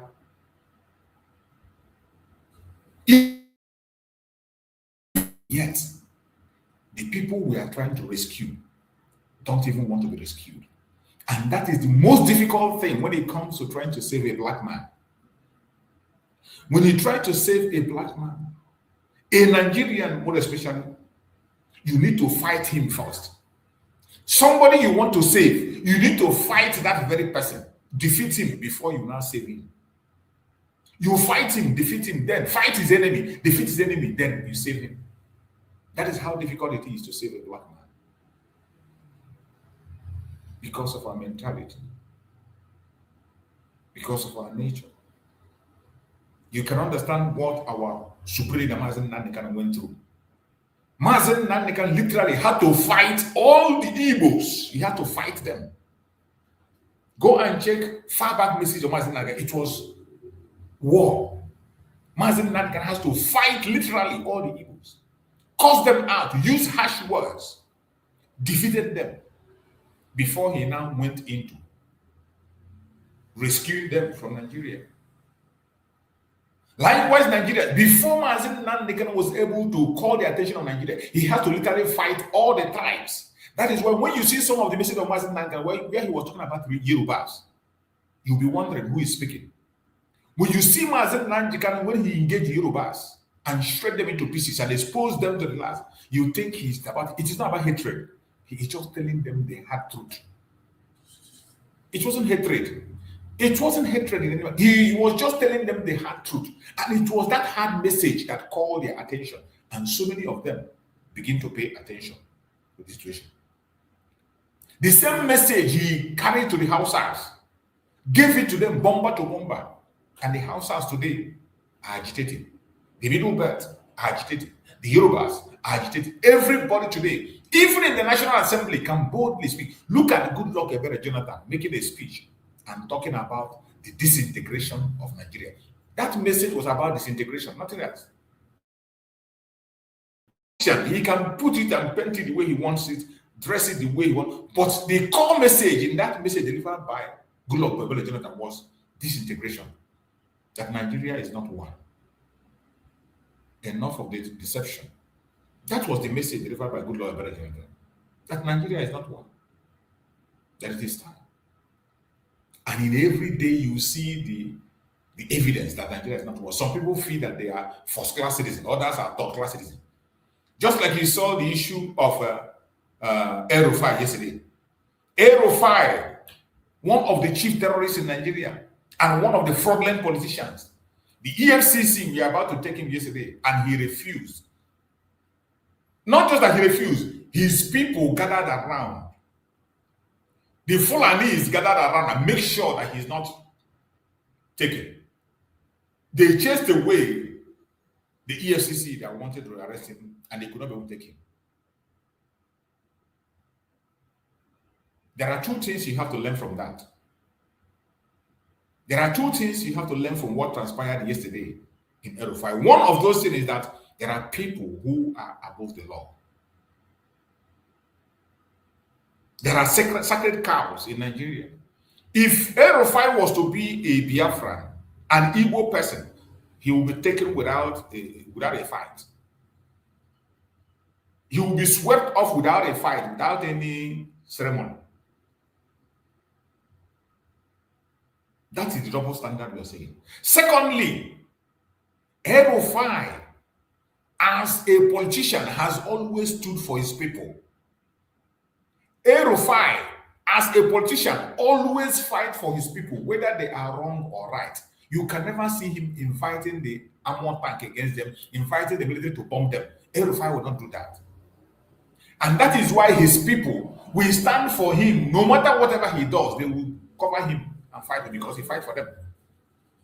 But I can bet you that no Igbo person can put his life on the line for an Igbo politician because they are evil. They are evil. Look at Ekweremadu. Ekweremadu spent all his life in the Senate. The only thing he was doing is to marginalize us, to suppress the Igbos, to make sure that he sells all out for his own personal interest. And of course, the IPOB gave him woto in Germany.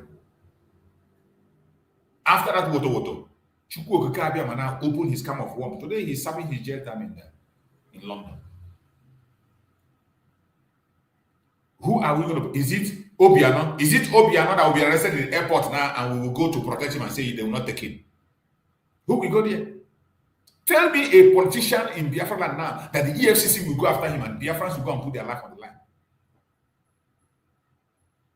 Is it the same people who are not able to protect our voice when the only single man that had the voice of the masses was taken, convicted without an existing law?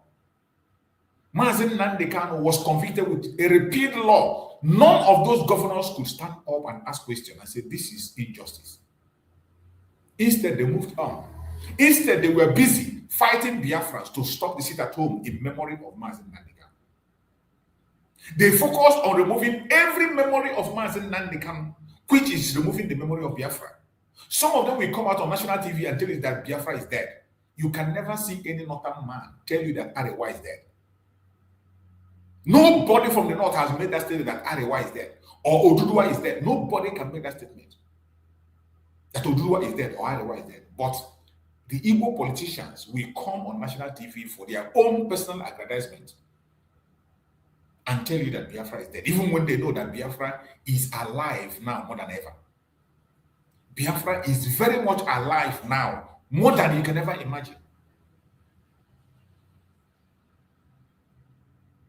So what transpired yesterday is a typical example of Nigeria and what it is. And I'm going to play some video I saw from that yesterday event. Let us watch that yesterday event.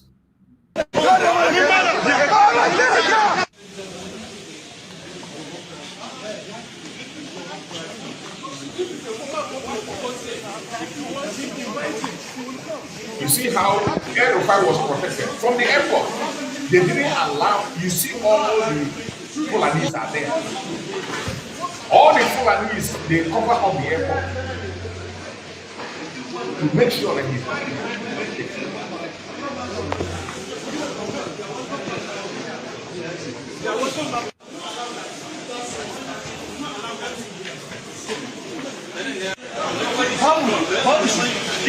Keep moving. Let's move.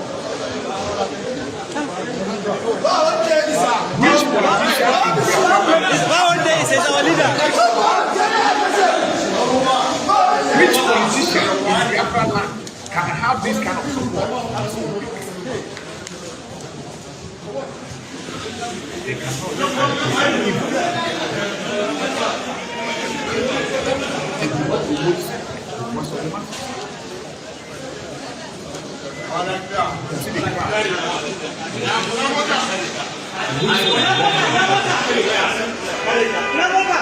one criminal, one terrorist.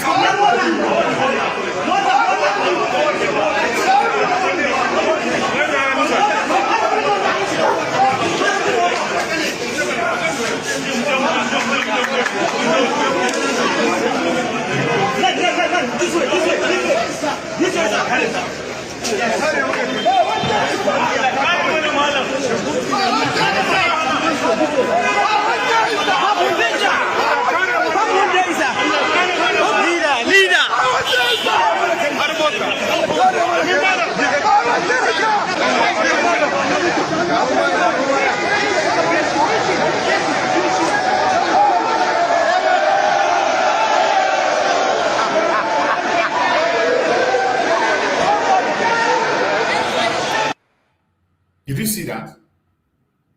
Did you see that? And I'm asking you, which politician in Biafra land can enjoy this kind of privilege? Which politician in Biafra land can enjoy this kind of privilege from their people? All those idiots that are parading themselves as almighty this and almighty that. This is a terrorist, and he speaks for his people. He fights for them. That is why they are fighting for him. Self-preservation. His duty in politics is to preserve the will of his people. That is why he supports their terrorism. He supports everything they do, whatever they do. He was one of those who went outside to go and bring terrorists to make sure that they remove Goodluck Jonathan. And all of them were in that thing. They worked together and they made sure it happened. Until tomorrow, he is still working for his people. You see the way they protected him. Which Igbo politician can enjoy this protection? Even among themselves, they are warring each other. They are backstabbing each other, destroying each other. Among themselves. Even among themselves, they are destroying each other.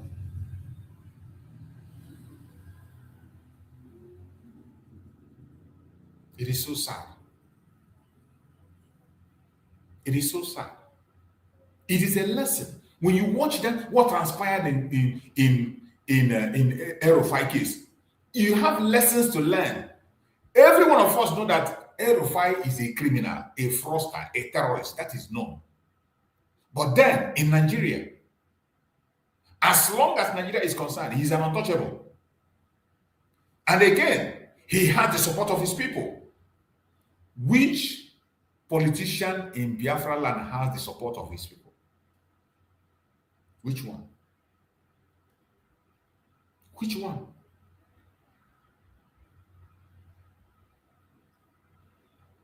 If this guy was to be somebody from the southeast, there is no way he will get home from that airport. He must get to the office of the EFCC from that airport. From that airport, he's going to the EFCC office. He will never get home. But he left. He went home. And when he got home, every one of them has been visiting him. All the politicians are coming. All the northern politicians are coming. They protected him in his home.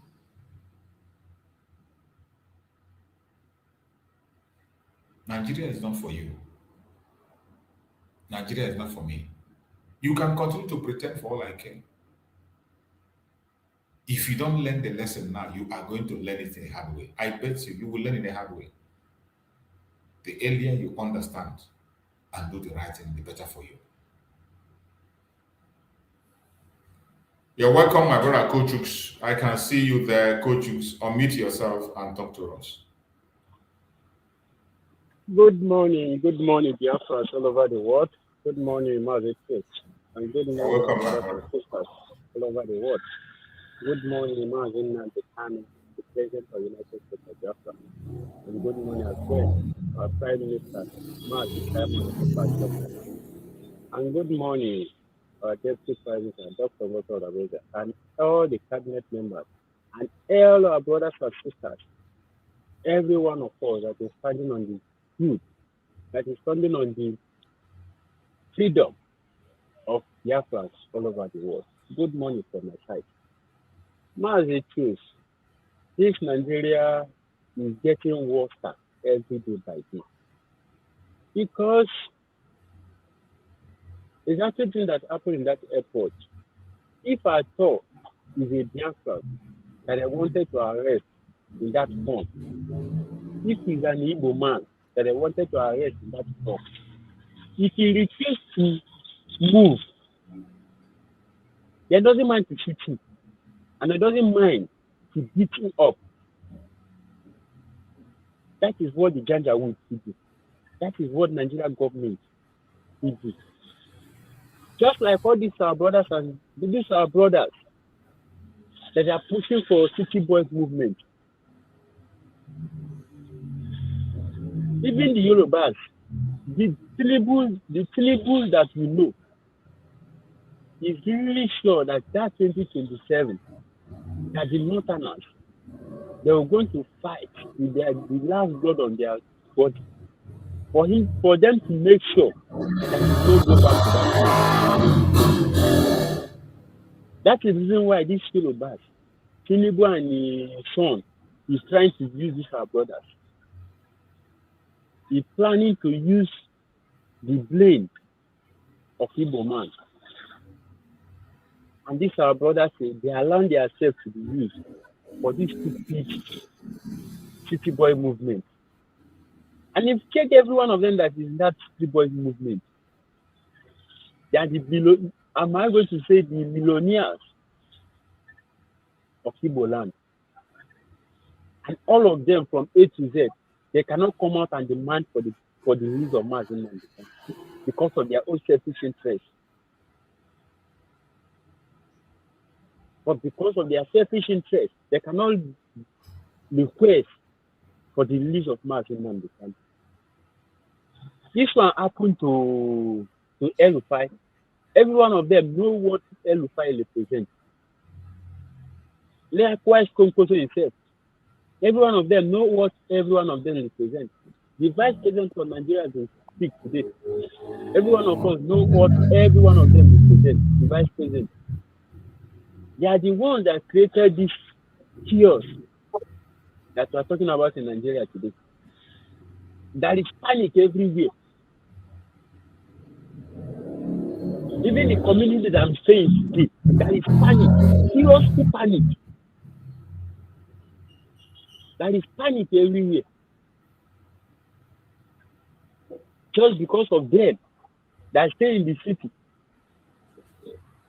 That is why they get the mouth to talk of 2027. If they find themselves in all this community that this chaos is happening, they're not going to get mouth to talk of 2027. They're going to be even begging the US to come today or tomorrow. And all of them are there chatting for better Nigeria. That house has been built. That Nigeria, the house has been built. It has been built in a long foundation. No bone of a woman can make that thing, can make that house to be good. The highest thing they're going to do is for them to destroy the whole house and start rebuilding it and make new foundation. And what is the new foundation? For them to divide this country, make everybody answer his father's name. That is the only option. That is the only option. If they are talking about 2027, 2027 is dead and arrival. Because that 2027, they're not going to see it. That 2027 that they are talking about is going to be very bloody. If they don't know, they should know it now. It's going to be very, very bloody. Maybe before that time, they'll be begging.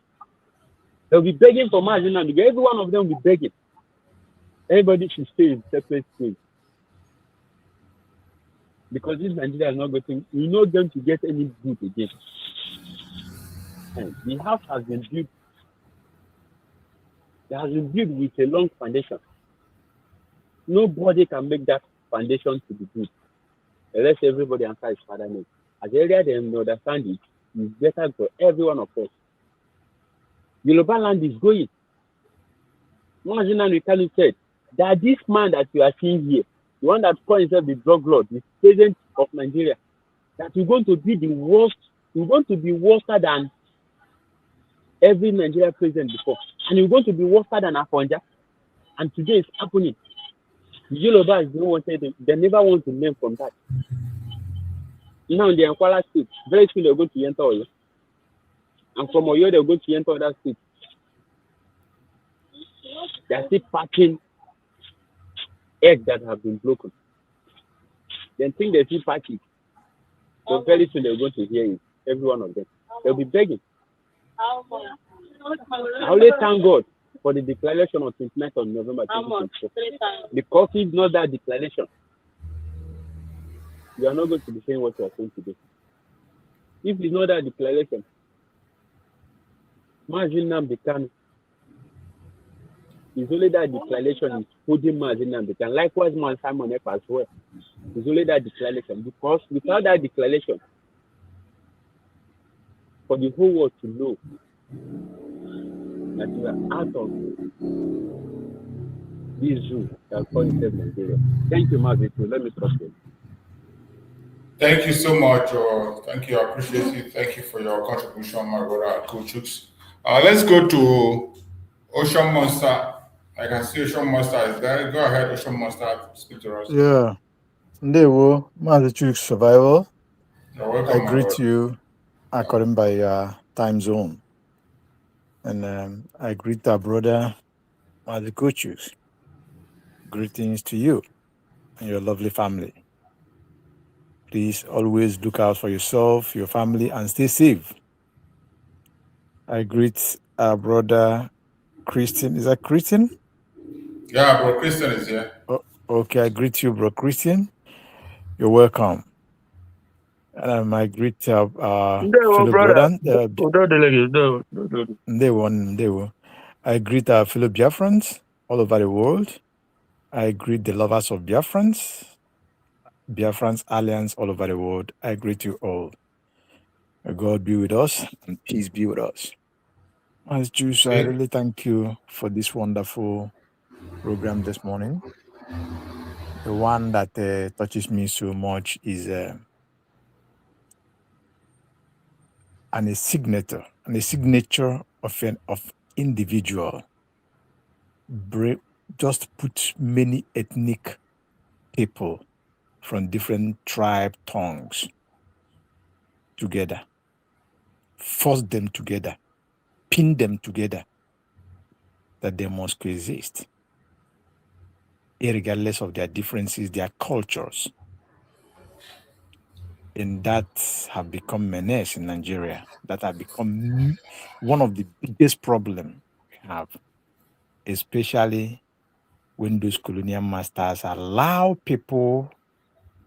external body. What I mean by external body are the Fulanis from other country to come into Nigeria, and they give them access.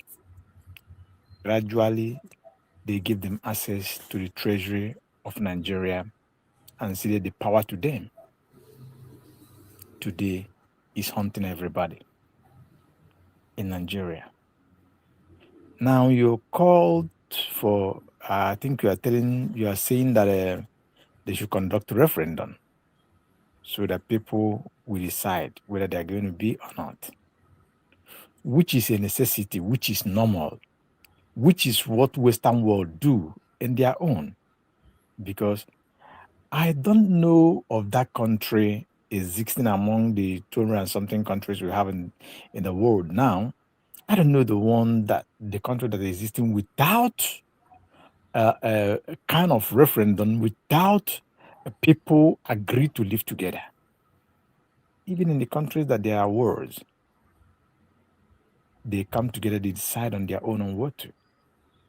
Now, why is it that of Nigeria is different? Why is it that Britain make it so difficult that Nigeria will know no peace? Why is it that the so-called Christian nations and the leaders of Christian nations are looking the other way? Why genocide? Why massacre? Why annihilations? Why conquest is going on in Nigeria in totality in this 26th century? Why are they looking other way? And they claim to be Christians. Now, Mr. Mazichuk, you see, even the United Nations itself could not do anything, could not even speak. Not like in the days of Kofi Annan. United Nations is playing a very dangerous politics at this time. They are the worst. In fact, they have allowed these people, Marquis infiltrate everything concerns United Nations and the other strong nations of the world as well, like European Union, like that of ECOWAS, like many organizations you can see today that existing today. They manipulate themselves through and indirectly controlling things. That is why you see the United Nations looking at the other side, looking, from what is going on in Nigeria. Even when United Nations instruct or demand that Nigeria must release Nnamdi Kanu and allow him to go back where he come from, because his kidnap and destroy ordinary rendition is against the law of international community, which Nigeria is part of it. What did the United Nations do after that demand? Just they don't do any other thing. They just said it and they went to sleep. Even when people are crying all over the world that this man is innocent, looking at what happens to the court, the man defended himself very well and told the world that Omotosho, who is judge sitting on his case, should show him the law that is trying him with. The law of Nigeria existing that is trying him with. That was a very big blow. That was the way the world's supposed to come in with full force. But look at them today. Did you hear them talking? None of them is talking in the United Nations. Because then our Christian and Nigerians and the leadership of Nigeria, what I mean by the presidency, the Fulanis, those who have been there, the Fulani women that have been there in United Nations for long decades, have been working, and they are working against the truth, against Biafrans. United Nations could not give any sanction, could not even make a strong statement. Action. Now, thank God for somebody like Donald Trump, but before I come to that, what I said here now extends to the African Union and ECOWAS. Just similar thing that is going on. So, about the referendum that you're talking, Massachusetts survival, we as indigenous people have conducted one amazing one for that matter. Very transparency, very clear, just of that international standard. That referendum met with the international standard, which everybody is aware of it. Massachusetts survivor that is anchoring this program now, I know that you're among the people that voted for the referendum, and I trust that you are one of the cabinet that made it happen. Now, including myself, I voted for that referendum. Mazi Kuchus, Mazi Chris voted. We are all here now, just to mention that people that are here. And I know that many that are on comment section voted for that, and Biafrans all over the world voted. Electronically, counting as it is being voted as at that time, we are seeing everything. Out of over 50 to 80 million that voted on that referendum,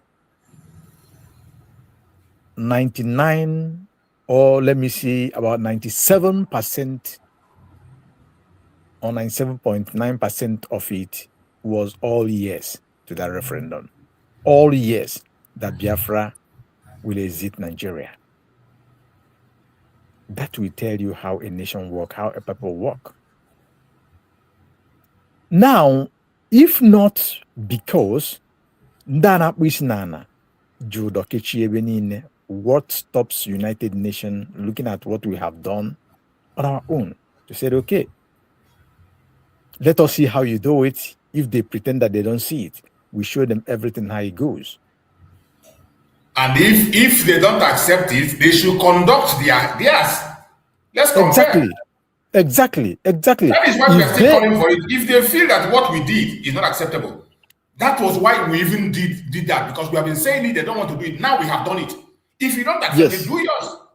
Yes. If you believe United Nations or ECOWAS or those that believe in whatever they believe in, think that the referendum did not meet their standards or they don't believe in it. Now, it's a very simple thing. Even my Simon ever said it. Yes. You must come and conduct the referendum, but under our supervision and the supervision of United Nations. You cannot come with guns to force our people or to create fraud in the system. No, it has to be on visible voting of electronic. And the people who want to vote manually should queue. Everything will be visible. You count them one by one. And the Master Survivor and the listeners around the world, believe me, I am very convinced if they dare conduct referendum to know where Biafrans stand or if Biafrans want to leave, they will get the most shock of their life. Because 101% of it, no exception. Even these few politicians that you see shouting here and there, few of them that you see, all of them will vote for Biafra. Trust me, I say this with my full chest. They will vote because they will vote for Biafra because they are dying in silence because of what have caged them. They cannot speak for themselves. So, having said that, I believe our people know that we have a lot of jobs at hand. What do I mean by that? You see what is going on in Nigeria now. Mass Jews, is laughable that even for them to pass in for their shenanigan election to make it electronically. Mass Jews survivor, look at what is happening at their Senate House. They are fighting over it. A very simple thing to do. Very simple thing that any network can grant you. Do it. You see where senators are proclaiming or saying that in their area, in their region, in their community, localities, that they can't access internet to vote. They're fighting over it. You know why they are doing that? Because they know that immediately they accept that for things to go electronically, trust me, they will go out of job, out of that place, because people will turn against them.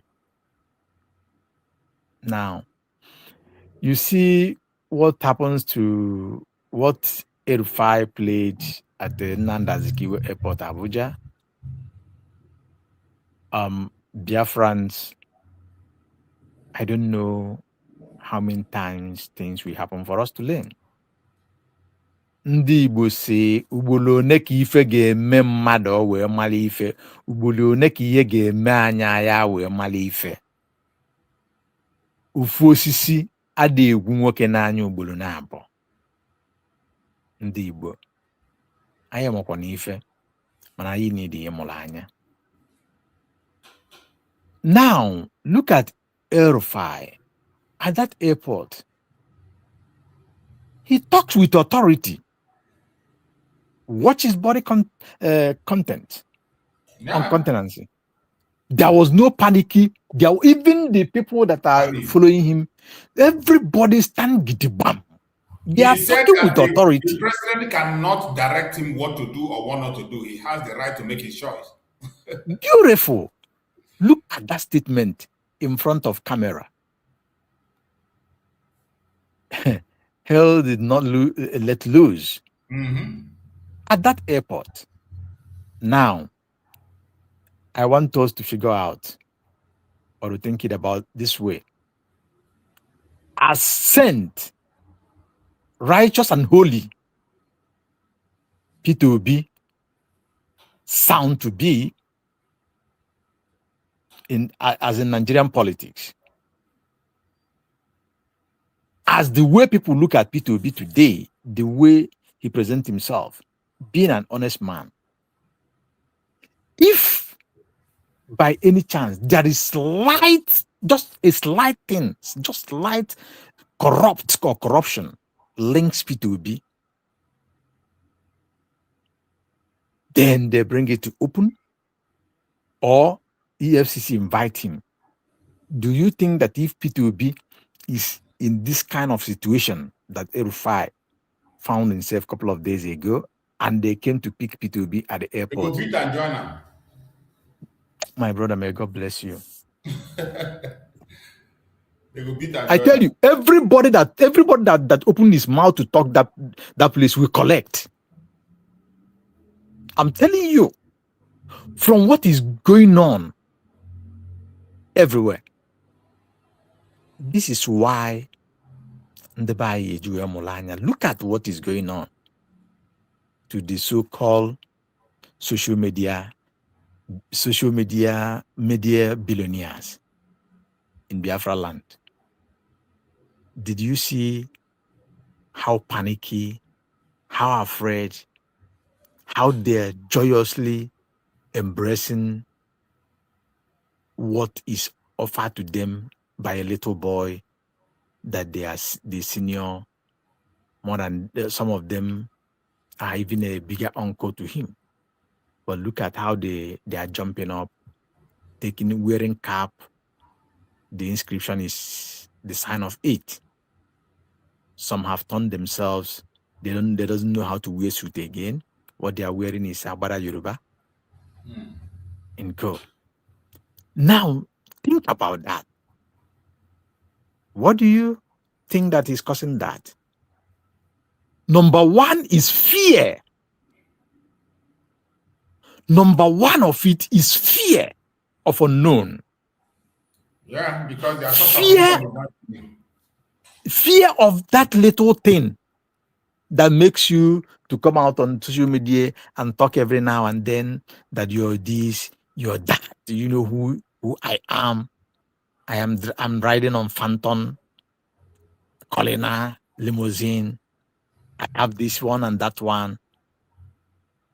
Fear of what you will put in your mouth. As you survivor, if you go to Eastern region, yes, we are highly blessed. Our people are very talented, but you will watch children of 8 years, 7 years, 6 years inside the market being barrow pushers.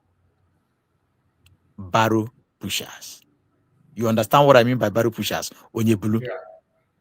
If you buy things, they will help you and carry it. Maybe you give them 50 naira, 100 naira, 200 naira. And some of them, if you interact with them, they are not doing it because they're enjoying it. Some of them, their parents are not up to do. Some from there, they are doing it to save money, to pay for their school fees, government school for that matter. Some are from there saving to support themselves, to support their family, for what they will eat on daily basis. Some are doing it that because their parents are in hospital, maybe their father, their mother, or whoever. The only thing they can do is just go anyhow, whatever you're bringing it. Think about this. But these people today, as you see on social media, are buying Homer Boss. Not Japan, no, not cut one, the one we cut in Japan and bring just for campaign. They are buying new one, branding it City Boys. Massachusetts Survivor, do you know how much is one Homer Boss now? Good. One new one. Look at it. In their community, I don't want to mention name, but I use the word. This social media billionaires in their own place. Some of them are helping some people. Yes, we know that. But if you go down their places, you will see some people that if you give them just the tire of that vehicle, just the tire, or the money that is equivalent of any of the spare parts, you will see them begins to do something. After 1 year, 2 years, 3 years, before 5 years, you will see them come up to something. But they will not do it. They are using that money to give a man in Asarok who helps and put Nigeria in the condition that Nigeria is as we are talking. Check from the time the man started politics. Then he played the most dangerous one in 2015 by bringing in the then dead Buhari, and they concealed his death. Then use him to bring in Fulanis that are killing Nigerians, that are killing Christians, Biafrans all over Nigeria today, causing mayhem. These people you see, the so-called Igbo billionaires, they could not, there's music, they went and put themselves in a place of conquest to them. Instead of them to use their voice, now you're on social media, yes, you're influencing, yes. Okay, few of us, we can come together. Our brother who speaks about freedom for humanity, who talks the truth, speak truth to the power without any fear, favor, or any iota of doubt. He is today in prison, in Sokoto prison for that matter. For you to know how they humiliate the Igbos, they humiliate the Biafrans. After the unjustly pronounced sentence on him, the next couple of hours, they took him to Sokoto. Yeah, this is part of it, man's survivor. That's it. Just look at this boss. They are all mint. They are all mint. Not the one that caught and bring from Japan. This one are mint. New ones. 0 kilometer. Look at it. Igbo billionaires burning money. And if you give one of the guys in the village, those guys that are, marauding around because of situation, if you give them one of these boss, their life, even dash them. Give them a high purchase. Not even dash them. Just give them.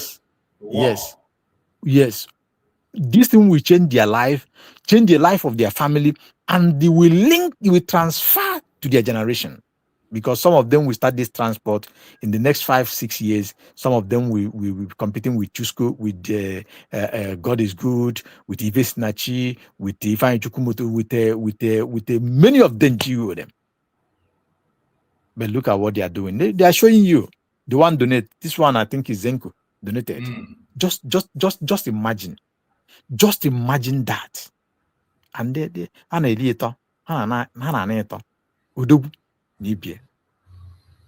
what is really our problem? What is really the problem? You cannot talk about Mazi Nnamdi Kanu. Now, okay, now that you give this, you brought these things to them, these goodies to them. You could not even use that your voice and the mind that there are people who are committing very bad things. They are there outside, moving around, even with escort, police escort, DSS escort. Sunday Buho today, Mazichu survivor, is in Nigeria. Not that he comes to Nigeria and go, he's in Nigeria enjoying.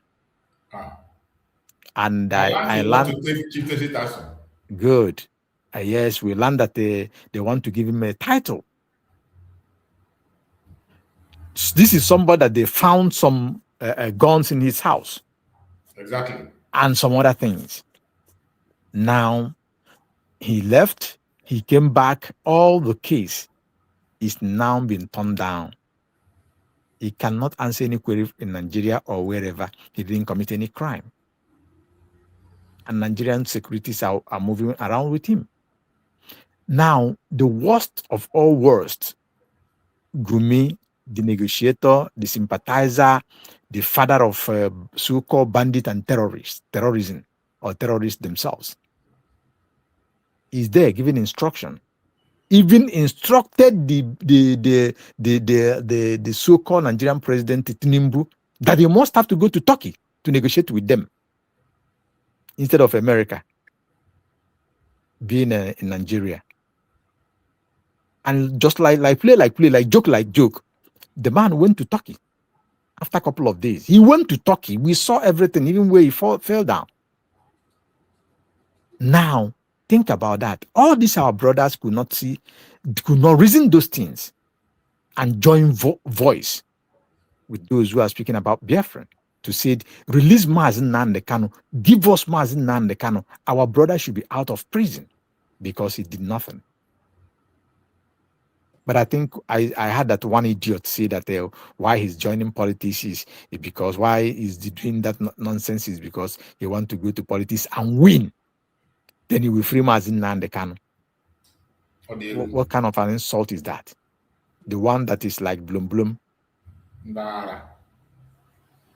This is the things. I heard that the other one resigned, but I'm not sure. Obi Kubana, I heard that he resigned, but I'm not sure. I was seeing some posts people are making that he has resigned from this. Yeah, the news was making round before, and I believe that actually he may talk about a resignation or he's resigned, but maybe one or two things connected, or maybe pressure comes from me because he is the arrowhead anyway. Yes. Then he knows how you're managing way. But trust me, the Igbo people that I know, the Igbo people that we are, they are not going to find it easy. You see this journey that they are embarked on now, these guys, they will not find it easy. I know they are. Because that thing that they want to achieve or they want to use them to achieve in Biafra land can never work out for them. And it's going to turn to a very big disgrace. Yes. Very painful. Very painful. Very painful that a man like a Obi Kubana, a man like that, will allow himself to be dragged into this kind of mess. I'm telling you, even the Zenko that I respect too much, a man with little word, Zenko doesn't make noise. But maybe they just try to bring him in. I'm not talking about the other one that is a bloom, talking from both sides of his mouth, talking like a agboro, anyhow. He doesn't respect those who really made wealth genuinely. That is why I love what Costaris told him. And there are people that he doesn't respect because you cannot say this is their source of income. Yeah. So you see, our people, anyway, I trust our people and what they can do. But having said that, I believe that we, on ourselves as well, mmadụ ada dị ka ọnụ akọlị ya. Maazị Chief Survivor, ife abụ okwu Igbo ka m kwuru, mmadụ ada dị ka ọnụ akọlị ya. Yes, sir. Our people should learn and learn faster, act and act faster, because this thing that some of us are taking as play, as joke. Believe me, may God forbid that it doesn't happen. But if it happen, hey, it's gonna be something that the world will never finish talking about it. And by then, our people will be crying. Those in the grave will be crying. Those that we joined the people in the grave will be crying. Those that survive it, they will cry till they die. And that cry, they will pass it to all generations. Because we know what these people, they really want from us. But we will not allow it. So what I mean by this is that it is a necessity, whether I like it, whether you like it, whether whoever like it, that we go for a common goal. And that common goal is to make sure that we don't allow ourselves to be used as an instrument of destructions upon ourselves. To make sure that we unite in one front as a people. Before the war and after the war, onye Igbo ada apụtafụ ebe onye Igbo kwu, whether me Igbo Delta, me Igbo mmiri, me Igbo, wherever Igbo man stands, Igbo man cannot pass why something is happening. You must have to add your voice. You must have to join your strength. You must have to join everything to make sure that your fellow Igbo man is liberated. On that note, we must have to join force. This is not, yes, it may be a matter of choice, but at this time, I don't see it as a matter of choice. It's a matter of that we are compelled by ourselves to do that, to support ourselves and make this journey shorter by not making it like we prolong it. No, we must have to make it at this time. Join our force, join our resources, join our strength, join our influential, and make sure that we get Biafra. Because my father, my generation, my Asian people, like Master Chief Survivor said here, they did not sign for Nigeria. And they have been existing, they have existed and continue to exist before Nigeria comes. So they are not part of it. We must have to go our separate way. If we must be neighbor, it's not a problem. We will be good neighbors. We will do business. If we choose not to do business, it's still good. We have everything to survive ourselves. And the Nnamdi Kanu say that we're not even looking at the mineral resources. We will use the brain-based economy. Look at what we have all over the world as a people of Biafrans. Don't you see it, Master Chief Survivor and Biafrans at large, that with our brain-based economy, we will be like that of Israel, that of Japan, that of China, that of South Korea, that of America as well. So, on that note, I am appealing to every Biafran to do the needful. Support whatever that you believe that is genuine on this cause of our liberation, our ignition. Remember that Biafran have been redeclared, and we cannot redeclare it again. It is happening. We have achieved that. We are going for the recognitions, and we are going to make it that the world will see the reason to reason with us. It is happening. When you see your brother, maybe Chief Survivor, for example, doing good thing as a leader, support him.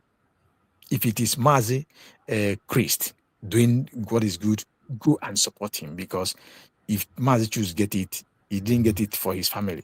If it is Chris that get it, he didn't get it for his family. Even Mazi could choose that is here, or we should must start talking. It's not for my family, it is for all of us. If he comes today, we will all enjoy it. So please do your best, search your conscience. If you know what is good, support it. We are talking about peace. Mazichu survivor have been talking about it here. Unification, it is very, very possible. And again, it is very, very it is very, very good and the best thing to happen. That is the common interest. I am supporting the unification. I am supporting the unity. I am supporting for peace.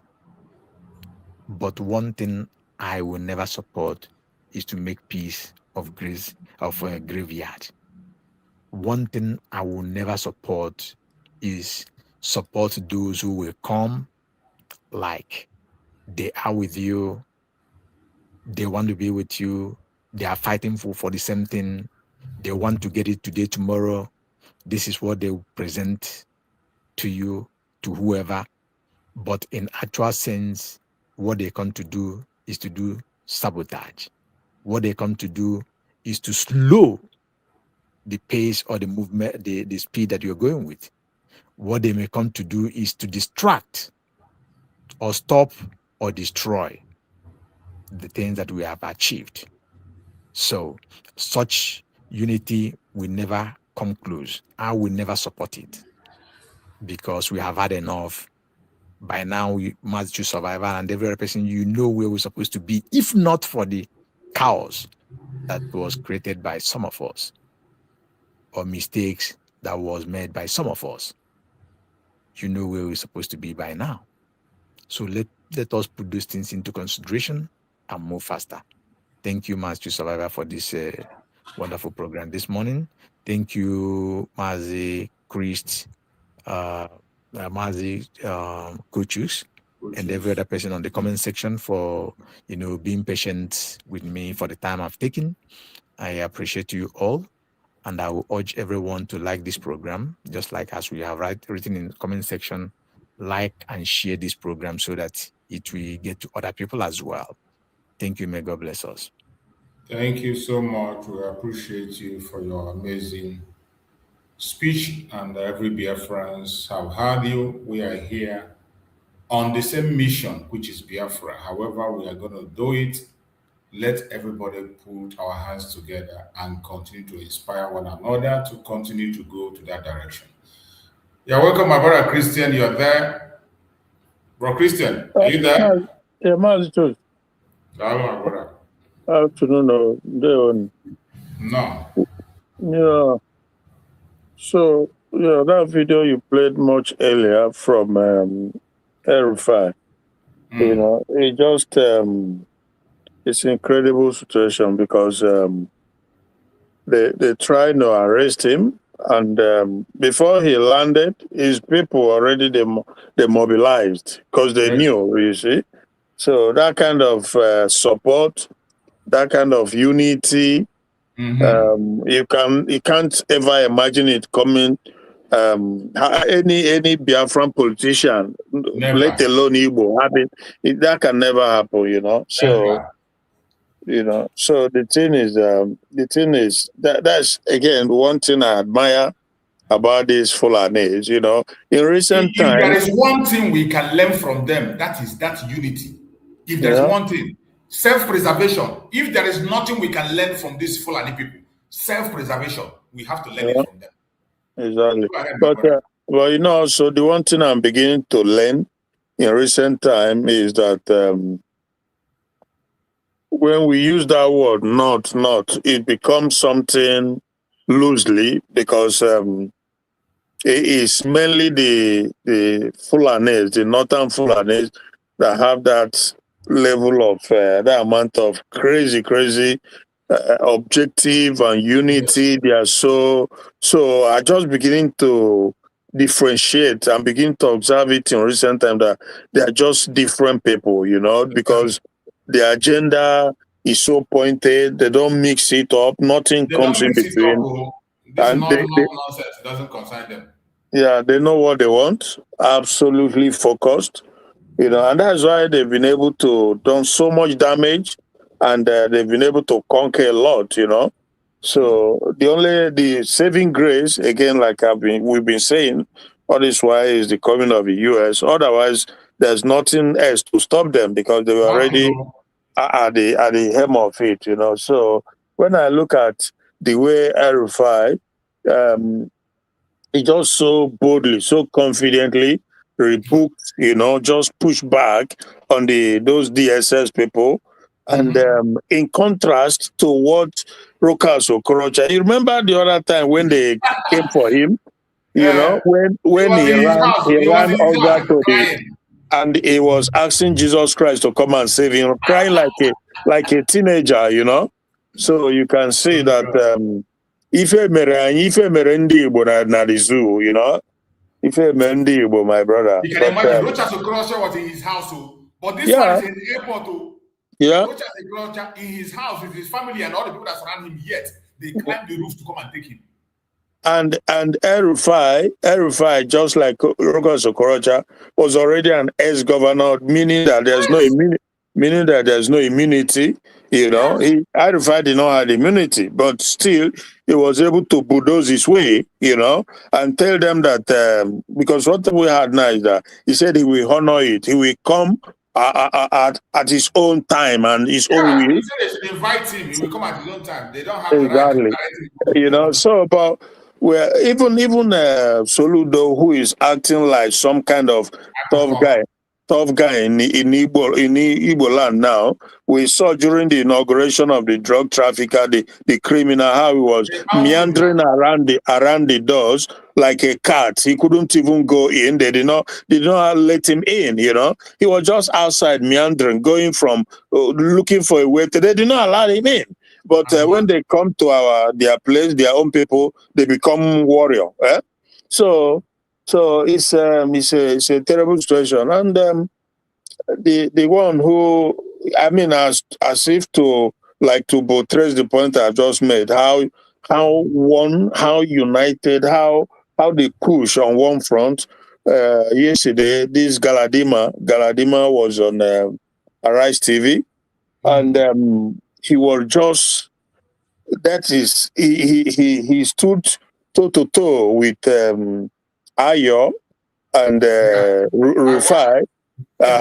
So he was just defending. He was just so vehemently defending his brother Kwangoso, And again, we know that when it comes to pushing their agenda, defending their own, they bring everything, including Takia, everything, including lie.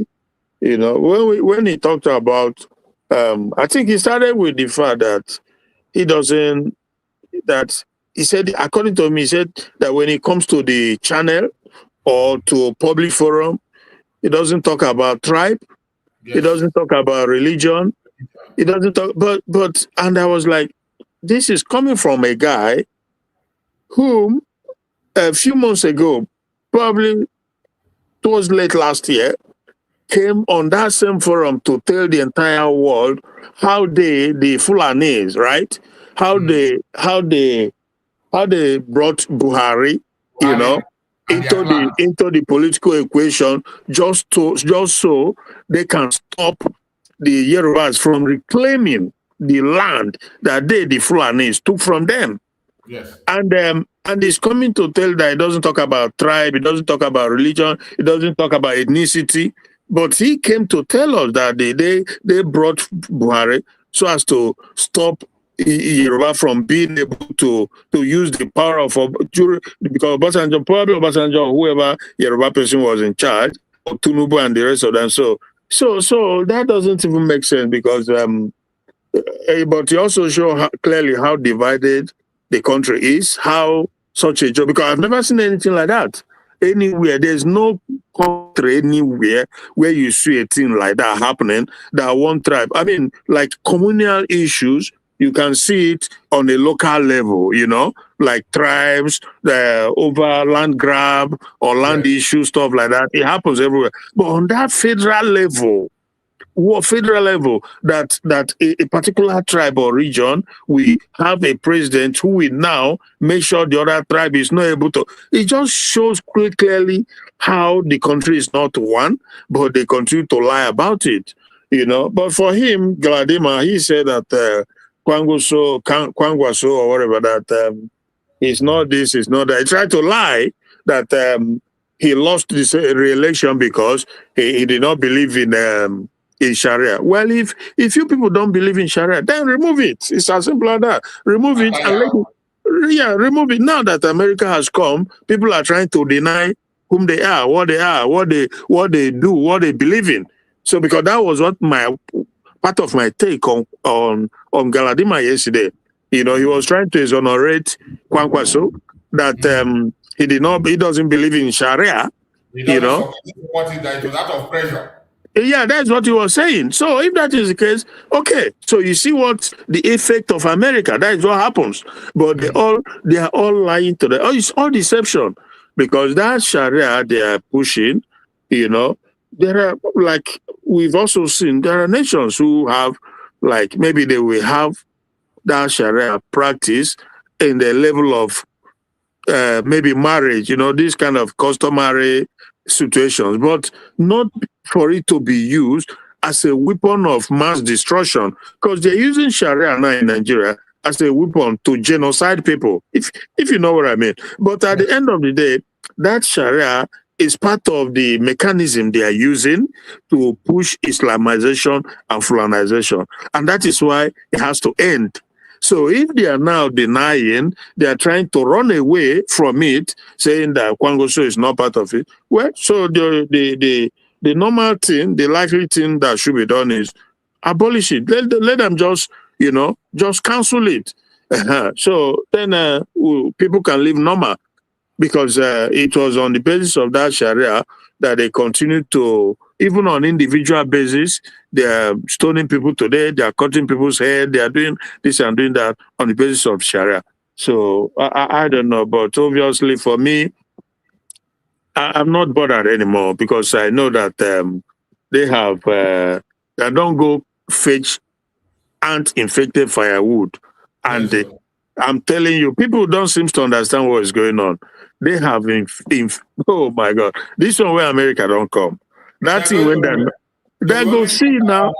Now go see now, bro. Make it people just brace yourself and watch and see, you know. And as for, let me just say this, that these our stupid guys, Obi Kubana and the chief priest and the rest of them, who are just being plainly stupid, idiotic. They don't even know. They don't even know that Nigeria, you know, the future of Nigeria is no longer in the hand of none of them. It's not in the hand of Tinubu. It's not in the hand of APC. These people don't know what. These people don't know. These people don't know. They don't know what is coming. Absolutely nothing. They think that they are spending billions and billions. Whoever, I don't know whose money it is, they are buying this. Do you know that? Now, I'm not trying to. I'm just saying, like, in a situation of hypothetical equation, if America decides, because again, that's why I said that the future of the country moving forward is not in their hand, it's in the hand of America. They don't know that. So if American government decide that it's Peter Obi they want, even if the North don't vote for him, Peter Obi can very well become the president of the country. So this will be Kubana and all these people who have been doing this and doing that. What do they do? What are they going to do there if that happens? They don't think about that. They don't even. Oh my God! No, I'm not saying that is what's going to happen, bro. I'm not saying, because I don't even know. Sorry. I understand you. Go ahead. Yeah. So I'm not saying that is what is going to happen, but it could very well happen, because first of all, this Tinubu they are clamoring around. You know, he's a guy that Trump detests. You know, he detests him so badly.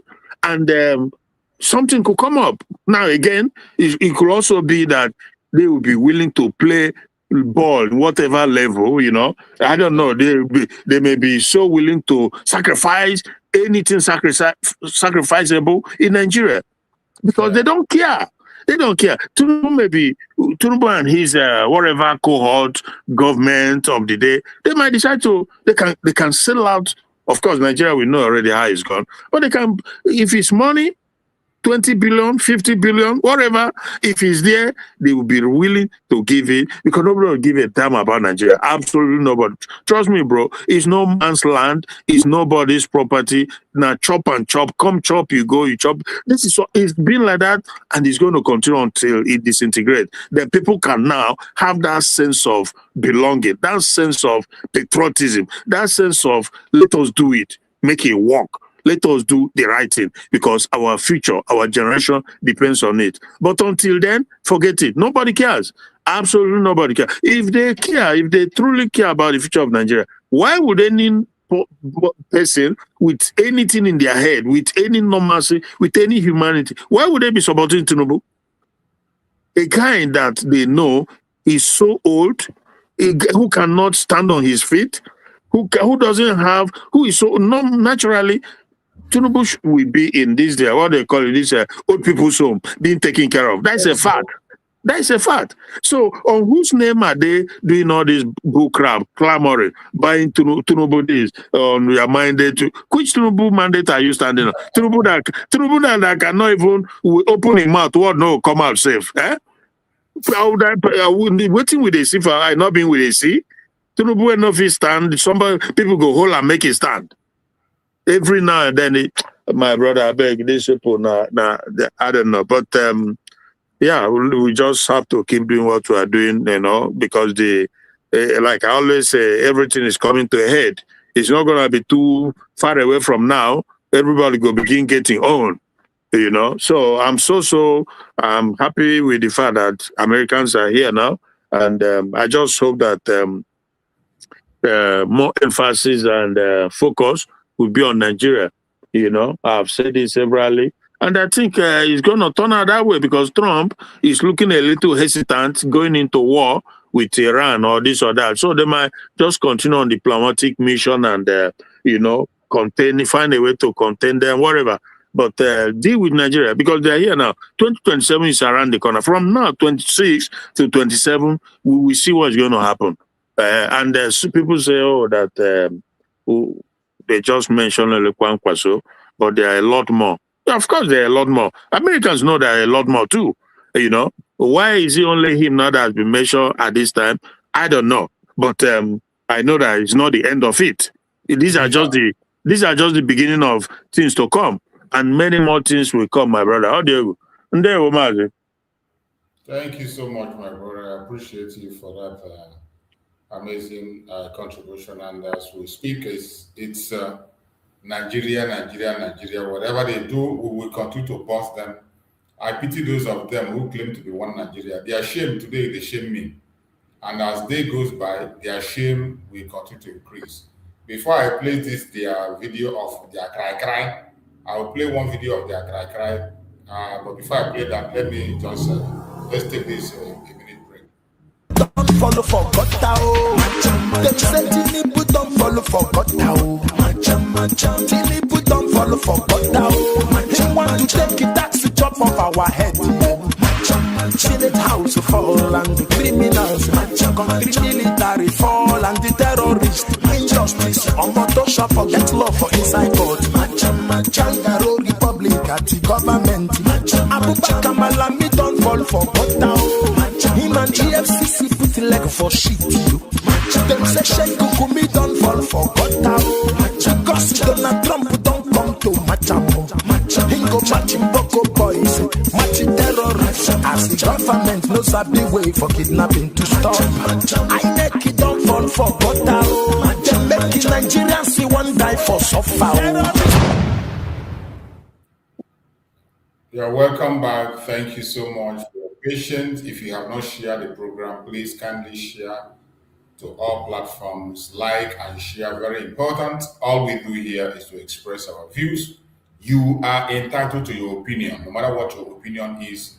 As we hear, we deliberate, we talk, and we exchange views. At the end of the day, Biafrans will be able to make their decision. Also, people who are not Biafrans that are watching from other places can be able to know our views. People who disagree with us, you are entitled to disagree. If you have a contrary opinion, you are entitled to your opinion. We are not here to begin to bully anybody or to muzzle you into believing something What we do is to broaden argument. Once we broaden it, you can make your decisions on what you want to do. So I appreciate everybody that have joined us. Continue to like and share, and we will continue. I can see someone new out there. Sunday Gabriel, unmute yourself. Talk to us. Let's hear you. Good morning, everybody. Good morning, Sachus. You're welcome, my brother. Thank you.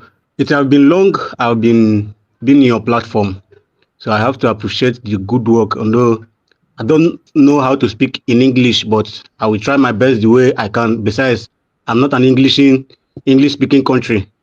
I'm a Biafran, so I speak Igbo language. Any Biafran language you have, speak it for us. We hear. If you can speak Igbo fluently, Efik, Ijo, anyone, broken English, anyone, we will hear it. Thank you, my brother.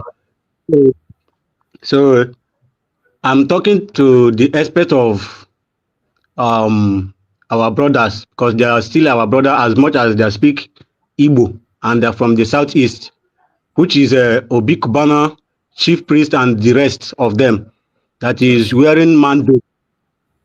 So why am I talking about that? Besides, we are the citizens of Igbos and Nigerian as today. Besides, on the day of election, we have the right to vote for whosoever we want to vote for. But for the essence of a man called this Yoruba man, I have forgotten his name, talking about Obi Kubana and this that Igbos are cheap to buy. Yes, most of them are cheap to buy, but not all Igbos. I just want to address them for the word that said that all Igbos are cheap to buy. Not all Igbos are cheap to buy. If Igbos are cheap to buy, somebody like Nnamdi Kanu would have been bought for long. Yes. Somebody like his father would have been locked to bought. Somebody like most of them that is fighting for Biafra today. But we are not cheap to buy. Just that the Obi Kubana and the rest of them are very cheap to buy because they only focus on their belly. Yes. Their selfish interest. So my brother, they are just like a kids to where the Igbo lawmakers are and the Igbo leaders are. So I'm not telling Obi Kubana or Kubana chief priest not to vote for President Buhari or Tinubu, I mean to say. But as for me, I have the right to vote for whosoever I want to vote for. I have no. If Obi Kubana have his this thing you call the boys movement or children movement, that is none of my business. It's his own business. Then he has the right to vote for Tinubu, and I have the right to vote for Biafra if Biafra is what I want. I will achieve it. So let him vote for whosoever he wants to vote for. But for the boys and for the Igbos, for the young youths, they should not follow Obi Kubana because Obi Kubana is a man that has money or multi-millionaire, this and that. If they are doing that, that means they are just sheepishly following him. But as for me, I don't use because Obi Kubana has money or he has a club, has many places that I will vote because of him. No, I will vote for whosoever I wish to vote. Although for my life since Nigeria has been existed, I have a voter's card, I have everything, but I've never voted for anybody because I have not seen who to vote for. The rest have been voting, and all they got is nothing. We all are living in darkness. No matter what, all we vote for, we Igbos, all we vote for is Biafra or nothing. Thank you, my brother. That is all I have to say, and I will also be joining you people to listen to you both's opinion. Thank you. Thank you so much, my brother. Survivor, please let me say something to this our brother. You spoke very well. Everybody have the choice to vote and whatever. But I will tell you that in Biafran land, we are no more under Nigeria. We are no more in Nigeria. We have exited Nigeria. No matter how anybody like to see it. Biafra have been redeclared. Obi Kubana, chief priest, whoever governor or who want to contest for the president of Nigeria, it's not wrong for them to do so. It's their choice. They can go to Nigeria and do that, just like we are in abroad. There are many of our citizens of Biafra, even that of Nigerians or Duduwas, that are doing well in politics. So for them to join the politics, it is their choice. But they must do it within the jurisdiction of where that election fall to, which is go to Nigeria. Biafra have been redeclared. So we are not talking about voting in Biafra. A couple of months ago, we had the first election in the old Anambra State, which went very well. There are governors in Anambra State as well. There are other government apparatus by the Biafran people governing there. So Obi Kubana and whoever that wants to vote through Nigeria, it's not a problem. I want to use this this slogan during the P2B's campaign, during his second tenure in office, if I'm not mistaken, when he was at Mbuka Obosi. Mbuka was precisely on that fateful day. There was campaigning with Victor Ume and all the Apoga that came there to campaign. All of a sudden, people begin to sing this song. Onye twa vote or na Ugwausa. Onye twa vote or na Ugwausa. So you can see what people want from that. They don't want Nigerian vote in Biafra. If you want to vote, go to the place that they are Nigerians, go to the country of Nigeria, go and vote there. It's not a problem. If you want to contest, go and contest there. Having said that, our brother P2B that is moving here and there, those who are handling his, those who is political handlers, advisors, or whatever, P2B meant well, yes, good, no doubt about that. But he should look more deeper into that. He should not allow these people to bring him in and rubbish him again.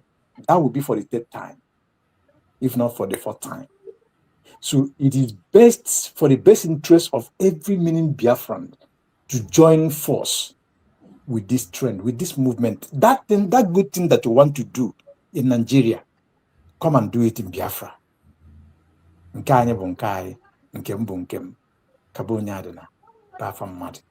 we must get it right because we have the capacity, human resources, and whatever other thing that we need is there in Biafra land. They will must choose survivor. Thank you again. Yeah, thank you. Thank you, Ocean. My brother Sunday, thank you so much for your amazing speech. You spoke very, very well, and I appreciate that. Sometimes when I see people speak, it makes me happy when Biafrans speak. That recognition that these people do not represent us is very important. No matter the title they carry, no matter the name they answer, no matter how rich or how poor they are, more especially anyone that has to do with Nigerian politics does not represent our interests. Just like what we are discussing. You see, no matter how evil the Janjaweed are and their politics, the way they play their politics, the Fulanis, but you will understand that they represent the will of their people. The Fulanis have only one mission: take over Nigeria, Islamize it, and make it their own. And every one of them align with that is what they want. Even those ones that claim that they are neutral, they are genuine, they are educated or uneducated, that is the mission of everybody. And those of them in politics, they are following that mission. You see, if you see them in any news podcast, they are defending it. You see them in the Senate, they are defending it. Anyway, they are defending that will of their people. But our own case is different. Our own case is different because now, even a blind, deaf, and dumb, today knows that the will of the Biafran people, more especially the Igbo Biafrans, their desire is a self-determination, a state of their own. That is their desire. They have shown it in their word. They have shown it in their action. They have shown it in their deed. They have shown it in their behavior. They confess it every day. Every different group is going on, speaking on the same thing. Anywhere you go, the same thing is what they are saying. Our supreme Nnamdi Kanu, even in where he's facing death, in danger of his life, he's still saying the same thing. Master Simon Ago today, even in the midst of the enemy, where nobody speaks on his behalf, where he's isolated, he is still talking about the same thing. But these people who claim to be our representative, they isolate themselves from our collective interest. So they don't represent us. They can go ahead and they have the right to be. After all, Obama was a president in the United States. He's a Kenyan man, according to history. His father is from Kenya. But he became a president of the United States. Today, there is a Yoruba woman now who is moving in London to maybe one day might become their prime minister in London. That Badrock, or what they call her. There are some other Africans. So if anybody who is from Igbo extraction decide to be a president in Nigeria or contest anything, good luck for them. But when it comes to the people, the entire old Southeastern region, the people in that area has their own mission and desire. And that is where we stand. That we don't have anything. It didn't start today. Long ago, Nnamdi Kanu gave the last and the final opportunity when it was Obi and Atiku Abubakar, and there was an agreement. There was an agreement. That agreement then was on restructuring, based on restructuring. Nnamdi Kanu gave that last opportunity. After that opportunity that they shredded to pieces and threw it to dustbin, after the opportunity that was given to Atiku and Obi was the final opportunity. After that, there is no more need. Biafrans walked away completely from anything that has to do with Nigeria. Since then, we have progressed very, very far away. Distanced ourselves from anything that has to do with Nigeria. More especially at this time that we're in now. Even the people that are preaching one Nigeria, they are not finding it funny. They are not finding it. But the difference between us and them is that they will cry and cry and cry and cry. The next minute, they go back to their vomit. They cry and make noise. Some of them for personal interest, some of them to make noise. They cry and shout. The same thing you and I is talking here. This thing we are discussing. You will see them discussing the same thing on national TV. In this, their protest, you see them talking about it, but at the same time, solution, zero. I want us to hear this. Let us watch this very video. Administration deserve a renewal of their mandate in 2027. Who gave them a mandate in before? Before you renew mandate, who gave you the mandate? You cannot enter the house. I mean, it is a Yakubu Mahmoud mandate with the conspiration of Buhari and however they arrived at that. Until Mahmoud Yakubu tells us what caused the glitch in 2023, Nigerians will continue to question the 2023 election. And that is what they are trying to build on, because we allowed a certain level of criminality to be consolidated on. If you look at every statistics in the country, Nigeria is almost an entirely failed state. You cannot have an egalitarian society, a country that has a commander-in-chief, where people will enter a community, go door to door, killing its citizens, and the commander-in-chief can do nothing. Today in Nigeria, they kidnap people. When the girls in government secondary school in Kebbi State governor is an APC governor. He sent a message until today, nobody has answered. Before that attack, we had intelligence that they will attack that community and the school. We deployed military and law enforcement to the place. Few minutes before the attack, somebody gave an order for them to leave. After they left, few minutes later, people came and kidnapped people's children. Who gave that order? Has Tinubu told Nigerians who ordered troops to leave that government secondary school in Kebbi State? And he's a master strategist. Master strategist for mouth without any master strategy on security. Renewed hopelessness, renewed hunger. There are places in Niger State today where terrorists and bandits collect tax from Nigerians. Criminals are running sub-governmental levels under a government, and we call it a society that has territorial integrity. Bandits and terrorists are holding stakeholder meeting in the open in Katsina. One of the police ACP who was killed, Aminu Dai, according to reports, the head of the bandits in part of the place in Katsina gave an order that part of the implementations for why they will come for that peace deal is that the law enforcement officers must come in mufti. Mr. Victor, guess what? The bandits themselves, the terrorists, came in the uniforms of the slain police officer to meet with government officials. In Nigeria, terrorists kill law enforcement. attend peace deal with government in the uniforms of the slain officers, and the law enforcement of that country is told not to come in their own uniforms, and that is what we call a government of a master strategist. What a shame. What a hopeless situation that we find ourselves. But we cannot be despondent, because that is what they want. They want this country to be completely captured. Nigeria has almost been taken hostage. If we allow, the people who are surrounding Tinubu do not believe, nobody supports Tinubu because they know he is competent, by the way. Let us put that straight. Everybody who is around him is there because of what they can get through him. You see what the guy talk now? Not be what I just talk now, so also, eh? That is the thing. You know, the difference between us and them is that we are focusing they are chasing shadow. The difference is that they are chasing shadow. Eh? Exactly. We are not chasing shadow. We've stopped at a point, you know, where everybody eventually will has to come to. And that is a point of fact. Yes. That is a point of solution, lasting solution. That is it. But, you know, there's one thing he said again, this Peter guy, that, you know, if such thing happen in any other country, as far as I can tell, if such thing happened, the president either would be, by now is resigned, or the Minister of Defense, they will be apprehended, not just resigned, they will be apprehended. Because, okay, what did he say? He said that before those girls were kidnapped in that school, right? Yes. They already knew that this thing was going to happen. Yes. And then they deployed military personnel to go and guide it. And a few minutes before the attack, so an order came for them to leave. Bro, you see that one singular act. Of course, there are worst things that has happened in the country, you know, worse, or maybe on the same level. But for this recent one has happened. Is it not that has happened? Go ahead. Exactly. But choose for this very one, this one singular one, this one takes the cake.